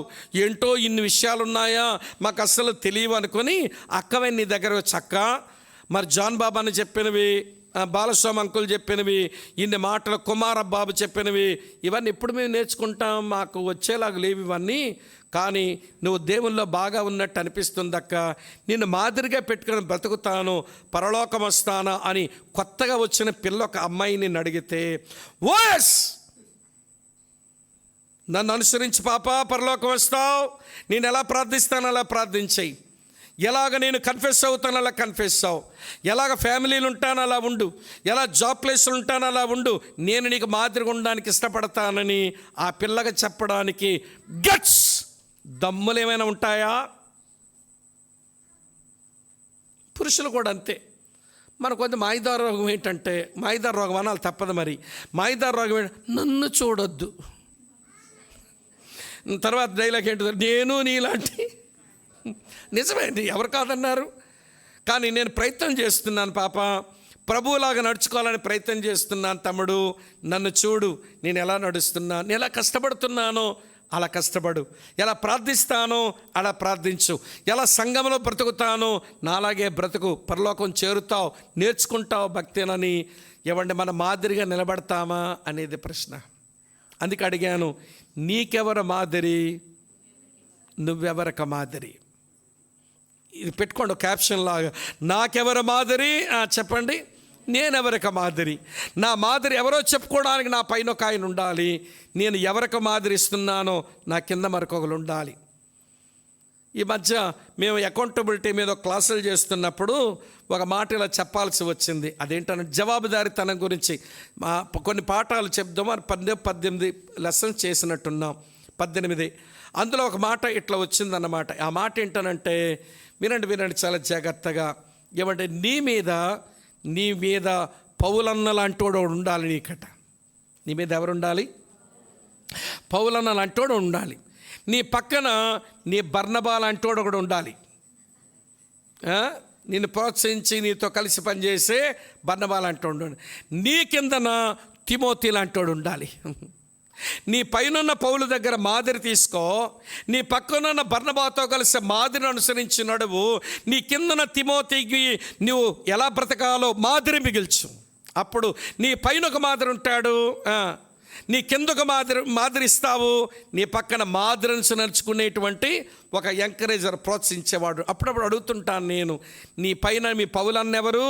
నీ పక్కన మీ బర్నబా ఎవరు? మీ కింద మీ తిమోతి ఎవరు? మాకెవరు ఉండరండి. మాదంతా ఏం బతుకు చెప్పరే? ఏకాకులుగా బతికేద్దాం అనుకుంటాం. కుదరదండి. ఏమండి, సోలో క్రిస్టియానిటీ లేదు. గుర్తుపెట్టుకోండి ఈ మాట. సోలో సింగింగ్లు అలవాటయ్యి మనోళ్ళకి సోలో క్రైస్తవ్యం మొదలెడుతున్నారు. ఒంటరి క్రైస్తవం. 2-3 కలిసి పాడితే ఈవిడికి జిమ్మ పడిపోద్ది. జిమ్మ అంటే నోరు మళ్ళీ ఏదో అనుకునేరు. జిమ్మ పడిపోద్ది అంటే నోరు పడిపోద్ది. పాడదండి ఈవిడ. ఏమ్మ పాడడం లేదు, వాళ్ళు పాడుతున్నారు కదా. అదే ఆవిడ ఒక్కడే పిలవండి, ఆవిడ ఒక్కరితోనే పిలవండి, స్పెషల్ సాంగ్ ఇవ్వండి. అసలు చచ్చిపోతారు మ్యూజిక్లు వాయించలేక. ఎంత బాగా పాడేస్తారో సిస్టర్ గారు. మరి మిగిలితో ఎంత కలవరు? కుదరదు. నాకు అంతే. అది బైబిల్ కాదు, అది బైబిల్ విధానం కాదు. బైబిల్లో ఒంటరి క్రైస్తవ్యం లేదు. బైబిల్లో జంట క్రైస్తవ్యమే ఉంది. అందుకనే ప్రభు తన శిష్యులను పంపించినప్పుడు 2x2 ఫెలోషిప్, ఇద్దరిద్దరుగా పంపించాడు. ఆమె అర్థమవుతున్నదా? ఆ కారణం చేత నువ్వు ఒంటరివి కావద్దు. సంఘములో ఎప్పుడు నువ్వు ఒంటరివి కావద్దు.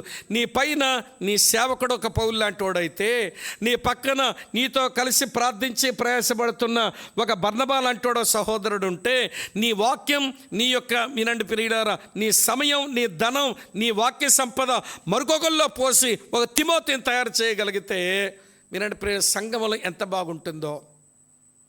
నేను బాధపడుతుంటాను. అదేంటనంటే మా దగ్గర కూడా ఇదే ప్రాబ్లం. ఇక్కడ కూడా ప్రాబ్లం ఉండకుండా చూసుకోవాలి. అదేంటనంటే మెడికల్ కాలేజీ నుంచి మాకు పిల్లలు బాగా వస్తారు మా చర్చ్కి. ఒక చెల్లి ఉంటుంది, అందరినీ కోడిపెట్ట పిల్లల్ని మోసుకొచ్చినట్టు ఆటోలోనో దేంతోనో మొత్తం అంతా తీసుకొస్తుంది. మేము అనుకుంటాం వాక్యం నేర్చుకుంటున్నారు, ఎదుగుతున్నారు పిల్లలు, ప్రైజ్ ద లార్డ్ అనుకుంటాం. ఆ పిల్లకేమో ఏమండి MBBS అయిపోయింది, తర్వాత ఉంటుందిగా ఇంటర్న్షిప్ సంవత్సరం, అది కూడా అయిపోయింది, హౌస్ సర్జన్ అయిపోయింది. అన్నయ్య వెళ్ళిపోతున్నానంటే, అమ్మ నీ తర్వాత ఎవరక్కడా అని అడుగుతుంటాను. నీ తర్వాత ఎవరినో సిద్ధం చెయ్యు. తర్వాత దేవుని మందిరానికి పిల్లల్ని తీసుకొస్తారు. మేము కాలేజీలకు హాస్టల్లోకి వచ్చే రోజులు చెల్లిపోయినాయి కదా. నువ్వు ఎవరమ్మా సిద్ధపరిచావంటే, ఇప్పటికి 4 సంవత్సరాల నుంచి అడుగుతున్నానండి. బాగా భారంగా ఉండి పనిచేసిన ఏ చెల్లెళ్ళు, ఏ తమ్ముళ్ళు వెనకాల ఉన్నవారిని ఎవరిని సిద్ధం చేయాల. అసలు ఫస్ట్ టైం మా మందిరానికి సుమారు 40-50 మంది మెడికోస్ వచ్చేవాళ్ళు పిల్లలు. చాలా బాగా నడిపించారు అప్పుడు లీడర్స్. వాళ్ళు మెడిసిన్ అయిపోయిందో వెళ్ళిపోయాక మొత్తం గుల్లైపోయింది. ఏమరా బాబు అంటే వీళ్ళు తిమోతిలు తయారు చేయటం రాలా. అర్థమవుతుందా? నేను చెప్పేది అర్థమవుతుందా? కనుక నేను ఎప్పుడు ఏ చోట్ల కూర్చొని ప్రభువుని ఆరాధించేదాన్నో, నేను ఈ చర్చకు రాని రోజు వచ్చినప్పుడు నా కుర్చీలో మరొకరు కూర్చోబెట్టేలాగా పనిచేసిపోవాలి నేను. అర్థమైందా? అలా చెప్పినా అర్థమవుతుందా? అలా చెప్పా. నేను ఎప్పుడు ఏ చైర్లో కూర్చొని దేవుని మందిరంలో ఆరాధిస్తూ ఉన్నానో, నేను ఆ సీట్ ఖాళీ చేసేసరికి ఆ సీట్లో మరో మనిషిని తయారు చేసి వెళ్ళాలి అనేటువంటి మంట ఉండాలి. అప్పుడు నీ తిమోతి నీకున్నట్టు లెక్క, నీ బర్నబా నీకున్నట్టు లెక్క, నీ పైన నీ పౌలు ఉన్నట్టు లెక్క. ఎవరూ లేకపోతే నువ్వు ఎవరివో తెలుసా? Isolated Christian. క్రైస్తవ్యంలో ఐసోలేషన్ లేదు. సోలో లేదు. ఈ విషయం గమనించాలి. నాకు ఎంత సంతోషం అంటే వీళ్ళు పౌలు భక్తుడు ఎంత ఏమైనా సంబరపడిపోయి చెప్తున్నాడనంటే, ఉపద్రవాలు వచ్చినా ఆనందంతో వాక్యం అంగీకరించారు. పరిశుద్ధాత్మ కలిగిన ఆనందంతో వాక్యాన్ని మీరు స్వీకరించారు. మమ్మును ప్రభువుని పోలి నడుచుకున్నారు. చివరికి మీరు మాదిరైపోయారు. మమ్మల్ని మాదిరిగా పెట్టుకున్నారు. మీరు మరొకరికి మాదిరి ఇచ్చేస్తున్నారు. ఎంత బ్యాలెన్స్గా ఉన్నారండి వాళ్ళు. సిగ్గుపడతారా? చెప్తాను. సిగ్గుమాల జనులారనమంటారా? జఫన్యా లాగా సిగ్గుమాల జనులారని అరవక మునిపే సిగ్గుపడదాం. అదేంటనంటే వీళ్ళు బేబీ క్రిస్టియన్స్ అండి. వీళ్ళ మధ్య పౌలు ఎక్కువ కాలం ఉండేం పరిచర్య చేయలా. 3 విశ్రాంతి దినాలు ఉన్నాడు. దాన్ని మించి మహా ఉంటే మరొక 9 రోజులు 13 రోజులు ఉండొచ్చు అని మరొక క్యాలిక్యులేషన్ ఉంది. ఈ మాత్రం చేసి అక్కడ ఉంచిన సహోదరుడితో ఏమంటే పరిచర్య జరిగిస్తా ఆయన కొరింథీయులకు రాసేసాడు మొదటి పత్రిక. మొత్తానికి ఈ తెస్సలోనిక విశ్వాసులు ప్రభువులోకి వచ్చిన ఆల్మోస్ట్ 2.5 yearsకి వచ్చేసింది ఒక లెటర్. 2 సంవత్సరాల ప్రాయమున్న క్రైస్తవ సంఘాన్ని గురించి వారి సేవకుడు ఇంత మంచి మాట రాస్తే మనం సిగ్గుపడాల్సిన అవసరం లేదంటారా? ఏంటే తలదించేస్తున్నారు? ఏమనుకుంటానన్నా చెప్పండి. ఇన్ని సంవత్సరాల క్రైస్తవులు, అమ్మా నువ్వు చాలా మాదిరి అయితేవి బ్రదర్, మీరు మాదిరి గల క్రైస్తవుడు అని ఎవరైనా నిన్ను గురించి చెబుతారా అన్నది ఒక గంభీరమైన ప్రశ్న. టైం అయిపోతుంది, వచ్చేస్తున్నాయి లోపల ప్రవాహంలాగా ఉదాహరణలు, కానీ అన్నిటికీ అడ్డుకట్టేస్తున్నాను. మళ్ళీ టీ తాగి మళ్ళీ సెషన్లో మనం ఉండాలిగా, అందుకని. ఎన్నొచ్చాయి చెప్పండి. ఇప్పుడు మొదటిదేమో శక్తివంతమైన సంఘం, రెండవది ఏర్పరచబడిన సంఘం, మూడవది మాదిరి గల సంఘం. 4వది చెప్తాను చూడండి. 8వ వచనం ఎట్లుంది అంటే 7 నుంచి కలిపే ఉంటుంది, కాకపోతే 8 ప్రత్యేకంగా చదువుతుంది. ఎందుకనగా మీ యొద్ద నుండి ప్రభు వాక్యం మాసిదోనియాలోను అకయలోను మ్రోగెను. అక్కడ మాత్రమే కాక ప్రతి స్థలమందును ప్రతి స్థలమందును దేవుని ఎడల మీ విశ్వాసం వెల్లడాయిన గనక మేము ఏమీ చెప్పాల్సినటువంటి అవశ్యము లేదు. వీరు ఎలాంటి సంఘం అంటే సువార్తిక సంఘం, ఎవాంజలికల్ చర్చ్. సువార్తిక సంఘం అంటే వీళ్ళకి సువార్త చెప్పే అభ్యాసం ఉందట. తెస్సలోనిక పెద్ద వ్యాపార కేంద్రం. గ్రీసులకు ప్రాముఖ్యమైన పట్టణం ఏథెన్స్ అయినా ఏథెన్స్ కంటే తెస్సలోనికలో ఎక్కువ బిజినెస్లు ఉంటాయి, వ్యాపారాలు ఉంటాయి. కాబట్టి మంచి వ్యాపార కేంద్రం. అందులో తెస్సలోనిక పట్టణస్తులు ఎక్కువ సంచార వ్యాపారస్తులు వీళ్ళు. అమ్మ వింటున్నారా? ఐటనరీ బిజినెస్ పీపుల్ సంచారం చేస్తూ వ్యాపారాలు చేస్తుంటారు. ఆ కారణం చేత తెస్సలోనిక తర్వాత వినండి, అక్కడ చెప్పబడినటువంటి మాట, మాసిదోనియా అకయ ఆ ప్రాంతాలన్నీ తిరుగుతా వాళ్ళు సువార్త చేస్తున్నారట. వాళ్ళు సువార్త చేసే విషయం 2 చెప్తాను. మొదటిదేమో అమ్మ వింటున్నారా, వాక్యము మ్రోగెను అంటే వాళ్ళ సువార్తలు ఏం చెప్తున్నారన్నమాట? వాక్యమే చెప్తున్నారు. మేము వ్యాపారం చేసి ఎంత గడించామో, ప్రియులారా మీరు వ్యాపారం చేసి డబ్బులు గడించాలంటే మేము నమ్మిన యేసుప్రభువుని నమ్మండి అని బిజినెస్ గాస్పెల్ చెప్పలేదు వీళ్ళు. ఈ రోజులు అది ఎక్కువైపోయిందిగా. ఒక ఆయన అంటాడండి, ఆయన తర్వాత నేనే ప్రసంగం చేశా. ఏమంటే ఆయన అంటాడు, ప్రియులారా దేవుడు నన్ను ఎంత ఆశీర్వదించాడంటే వచ్చిన బీరువా చూడండి నాకు 22 సూట్లు ఉన్నాయన్నాడు, కోట్లు ఉన్నాయంట. పాప మా ఫ్రంట్ లైన్లో దమ్ముమడికెళ్ళి వచ్చినట్టున్నాడు ఆ రైతు. అతని యొక్క లాల్చి, అతని పంచె మొత్తం ఒకలాంటి ఎరుపు రంగు వచ్చేసింది. పేదాడేమో బహుశా. అతను కూర్చొని ఇలా వింటున్నాడు ముఖం పెట్టి. అతని మొక్కవలికలు మారిపోతున్నాయి. అదేంటో ఆయనకి 22 కోట్లు ఇచ్చి కోట్లు అంటే డబ్బు కాదు, సూట్లు ఇచ్చి దేవుడు ఆశీర్వదించి ఇలా చూసుకుంటున్నాడు గుడ్డ ముక్కలు. ఇదేంటి నా బతుకు ఎట్లా అయిపోయింది అని. అది ఆశీర్వాదమా? సరే, ఆయన ప్రసంగం అయింది. తర్వాత నేనేదో వాక్యం చెప్పి భోంచేస్తున్నప్పుడు చెప్పాను, అన్న మీ కోట్లు మీ సూట్ల విషయం ఎక్కడ చెప్పకండి. మీ ముందుకు వచ్చున్నాడు ఆ పెద్ద ఆయన, అతని మొక్కవలికి నేను గమనిస్తున్నాను. అక్కడ కూర్చొని అతను ఎందుకో కృంగిపోతున్నట్టు అనిపించింది. అంటే దేవుడు ఆశీర్వాదం చెప్పకపోతే ఎలా బ్రదర్?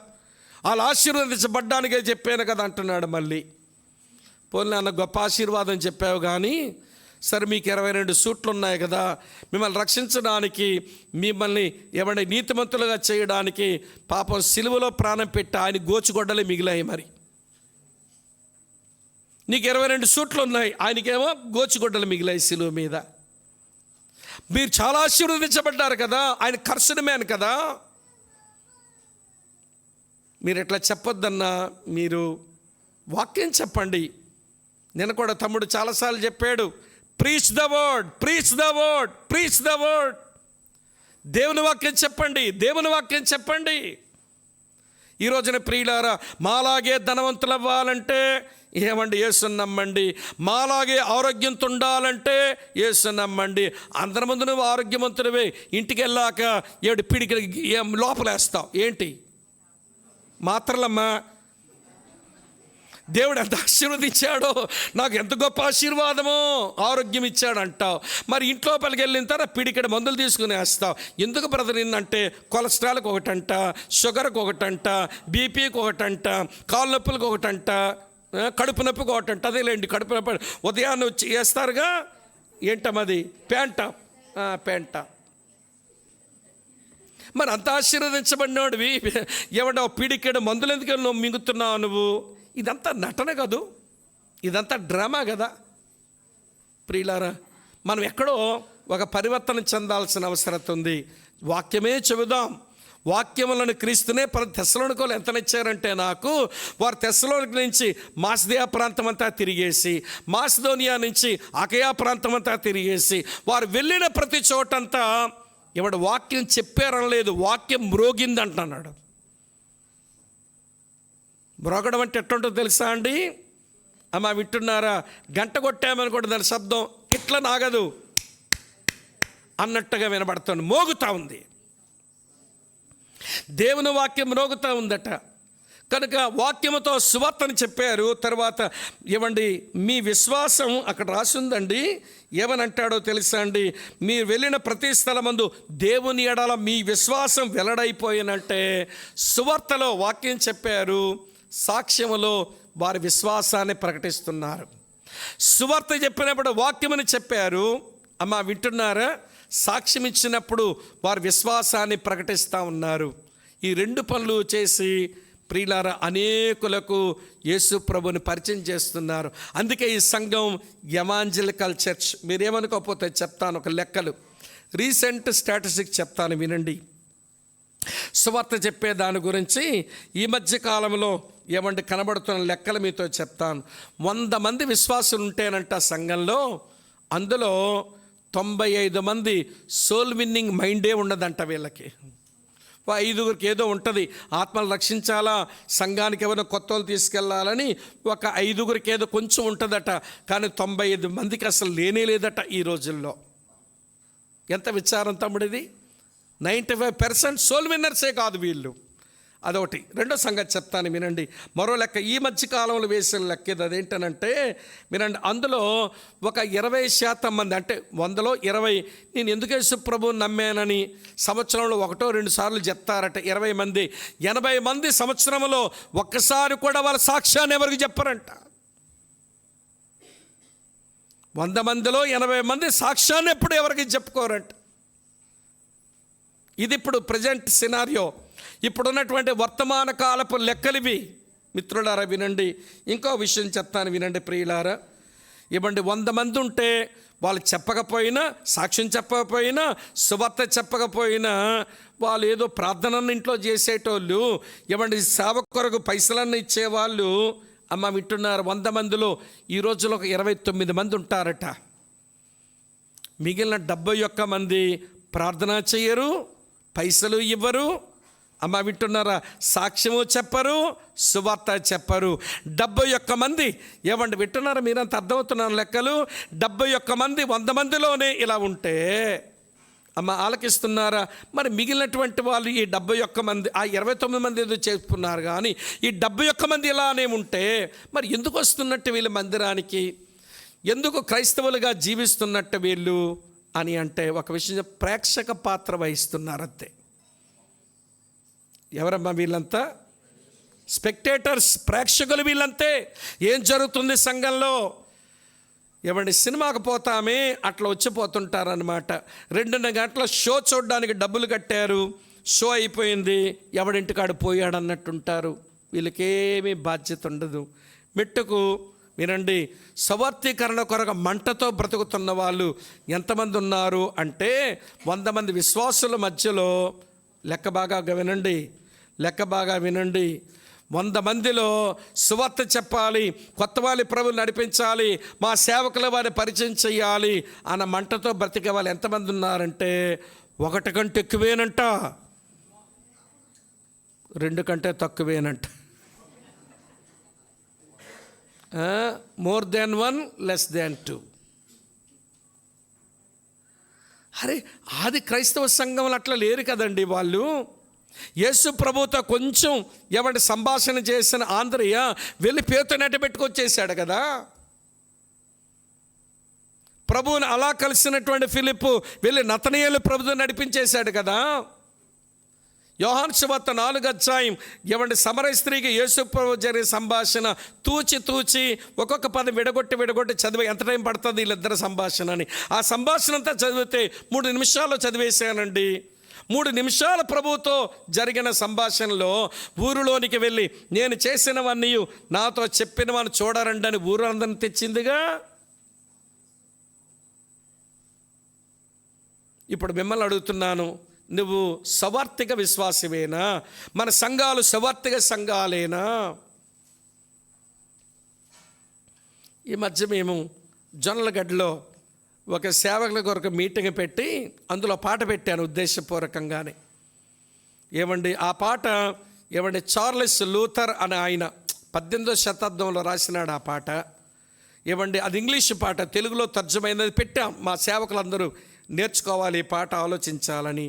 ఆ పాటలో ఏముంటుందంటే, ఒడ్డు చేరి నీ ఎదుట నీ ముందు నిలిచినప్పుడు ఒక్క ఆత్మనైనను తేక సిగ్గుపడిపోదునా,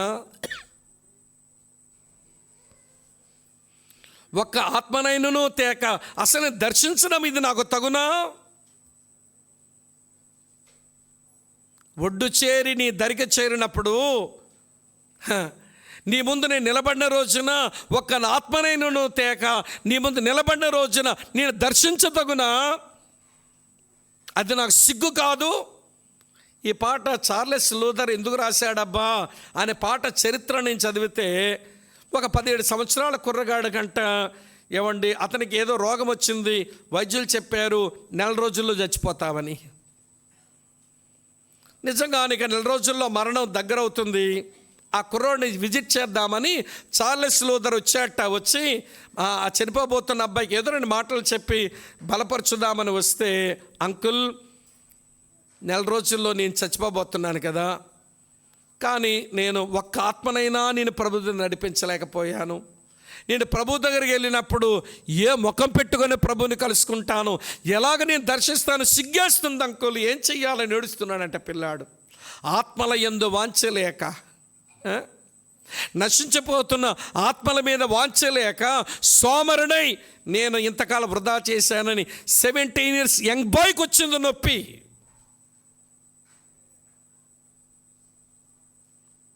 యూట్యూబ్లో వినండి, ఒడ్డు చేరి వచ్చినప్పుడు అనే పాట ఉంటుంది, వినండి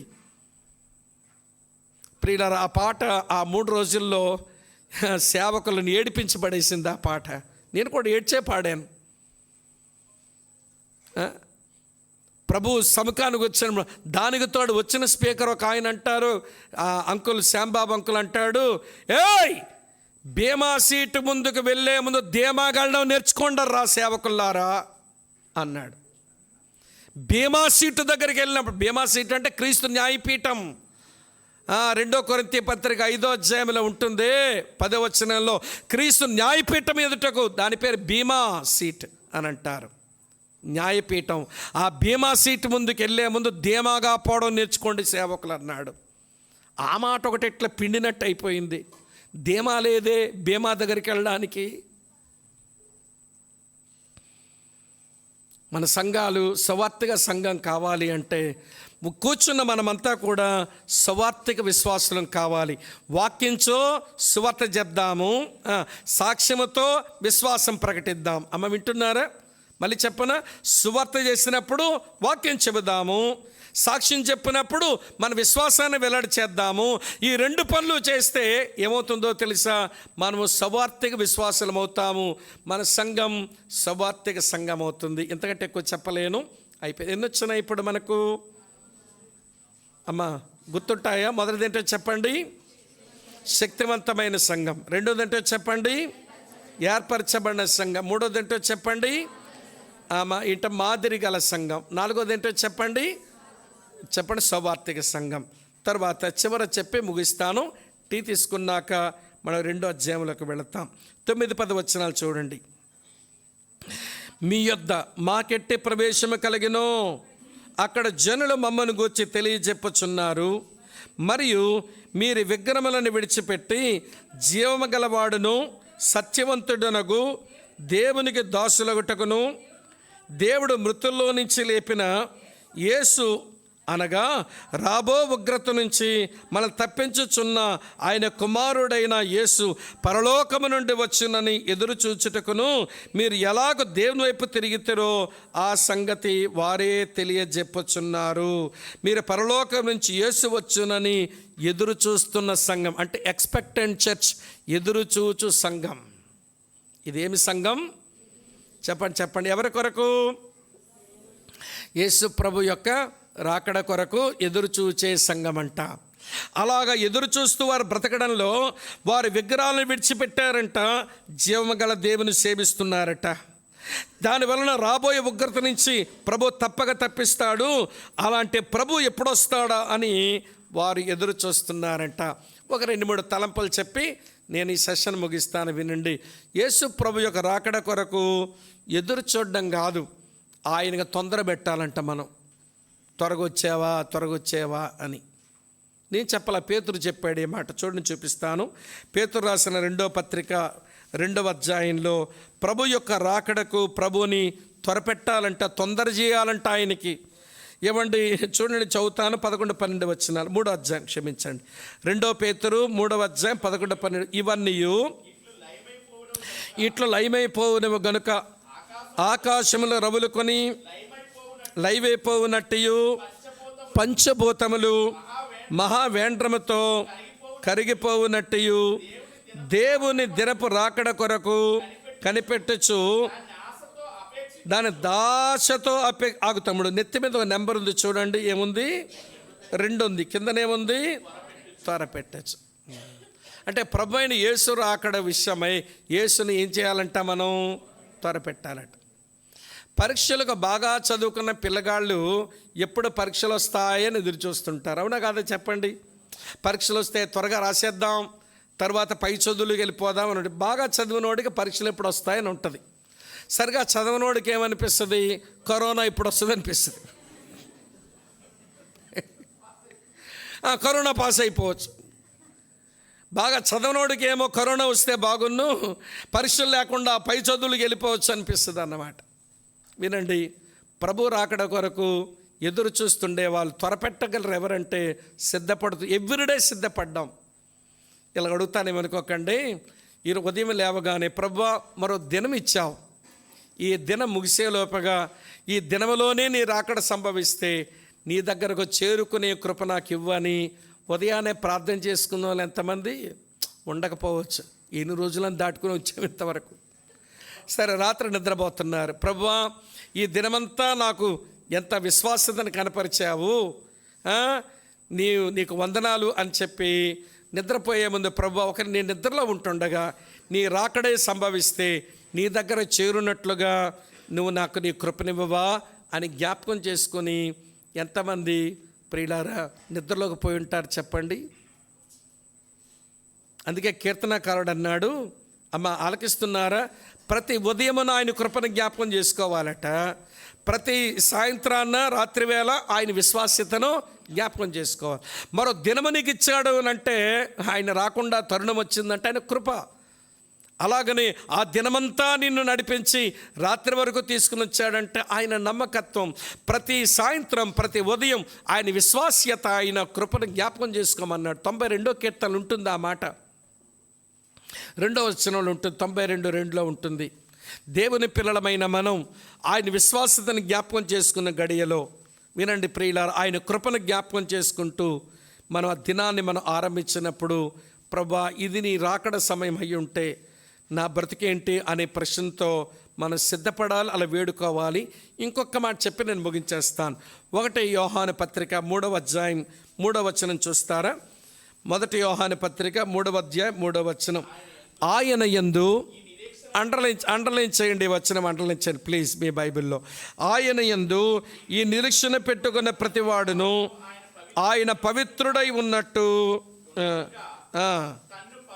తన్ను పవిత్రునుగా చేసుకొనెను. యేసు రాకడ కొరకు త్వరపెడుతూ బ్రతుకుతున్న వాళ్ళు, ఆయన వస్తాడు అని ఎదురు చూచేటువంటి విశ్వాసులు ఆయన పవిత్రుడై ఉన్నట్టుగా తమను తాము పవిత్రునిగా చేసి. ఇక్కడ విషయం అడగాలి మిమ్మల్ని, యేసు ప్రభు పరిశుద్ధుడా పవిత్రుడా చెప్పండి?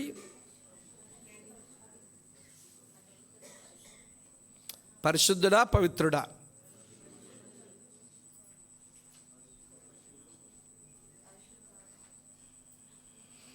యేసు ప్రభు పరిశుద్ధుడా పవిత్రుడా? భలే తెలియని వాళ్ళు మీరు, కమ్మవాళ్ళు. దేవుడుగా ఆయన పరిశుద్ధుడే, నో డౌట్. పవిత్రుడు ఎందుకు కావలసి వచ్చిందనంటే, ఇవాడు దేవుడుగా ఉంటే శోధింపబడాడు, కానీ శరీరముతో వచ్చిన కారణం చేత మనవలే అన్ని విషయాలు శోధింపబడినను పాపము లేనివాడుగా తను తాను పవిత్రునిగా చేసుకున్నాడు. కనుక యేసు రాకడ కొరకు ఎదురు చూసే మనం ఆయా రకాలుగా మనం శోధించబడతా ఉన్నప్పుడు మన పవిత్రులుగా చేసుకుందాం. ఎందుకంటే పరిశుద్ధిని మనం చేరుకోవాలి గనక. కాబట్టి ప్రియమైన స్నేహితులు, ఎంత బాగుందండి చర్చ్ అంటే, సంఘాలు విశ్వాసులు ఎంత బాగున్నారు. వారు ఎదురు చూచే విశ్వాసులు. ఏవండి, వారు ఎదురు చూచే విశ్వాసులు. కనుక అందుకే ఇది మోడల్ చర్చ్ అన్నాం. మళ్ళీ చెప్తాను వినండి, భూమి మీద ఏ సంఘము పర్ఫెక్ట్ చర్చ్ కాదు. ఒకవేళ మా చర్చి పర్ఫెక్ట్ అని ఎవరైనా అనుకుంటే వాళ్ళు తమ తామే మోసం చేసుకున్నట్టు లెక్క. భూమి మీద ఏ సంఘము పరిపూర్ణమైన సంఘం కాదు. ఏవో లోటుపాట్లు ఉంటాయి, ఎవడేవో లొసుగులు ఉంటాయి, ఏవో తప్పడడుగులు ఉంటాయి అమ్మా. కానీ ఒక విషయం గమనించేది, మాదిరి గల సంఘాలుగా మారచ్చు. కనుక ఈ సంఘం పర్ఫెక్ట్ చర్చ్ అని పౌలు చెప్పడం లేదు. లోపాలు బోల్డని చెప్పాడు, తర్వాత వెనక్కి వచ్చేసరికి చాలా లోపాలు ఆయన సవరించడానికి ఎన్నో సూచనలు చేశాడు. కాబట్టి ఇది మాదిరి గల సంఘం, ఇది మోడల్ చర్చ్. ఎలా ఉంటుందంటే, మొదటి మాట చెప్పండి, శక్తివంతంగా ఉంటుంది. రెండవ మాట ఏర్పరచబడింది ఉంటుంది. మూడవ మాట మాదిరిగా ఉంటుంది. నాలుగవ మాట సువార్త పనిలో ఉంటుంది. ఐదవ మాట ఎదురు చూస్తూ బ్రతుకుతుంది. అలాగ మనమున్న స్థానిక సంఘాలు ఉండినట్లు ఆ సంఘంలో మీరు నేను ఇండివిజువల్గా ఎవరికి వారమే ఈ అనుభవాలతో బ్రతుకున్నట్లు ఆయన కృప కొరకై మనం వేడుకుందాం. తల వంచండి, కళ్ళు మూసుకోండి, ప్రార్థన చేస్తాం. మా ప్రియమైన తండ్రి,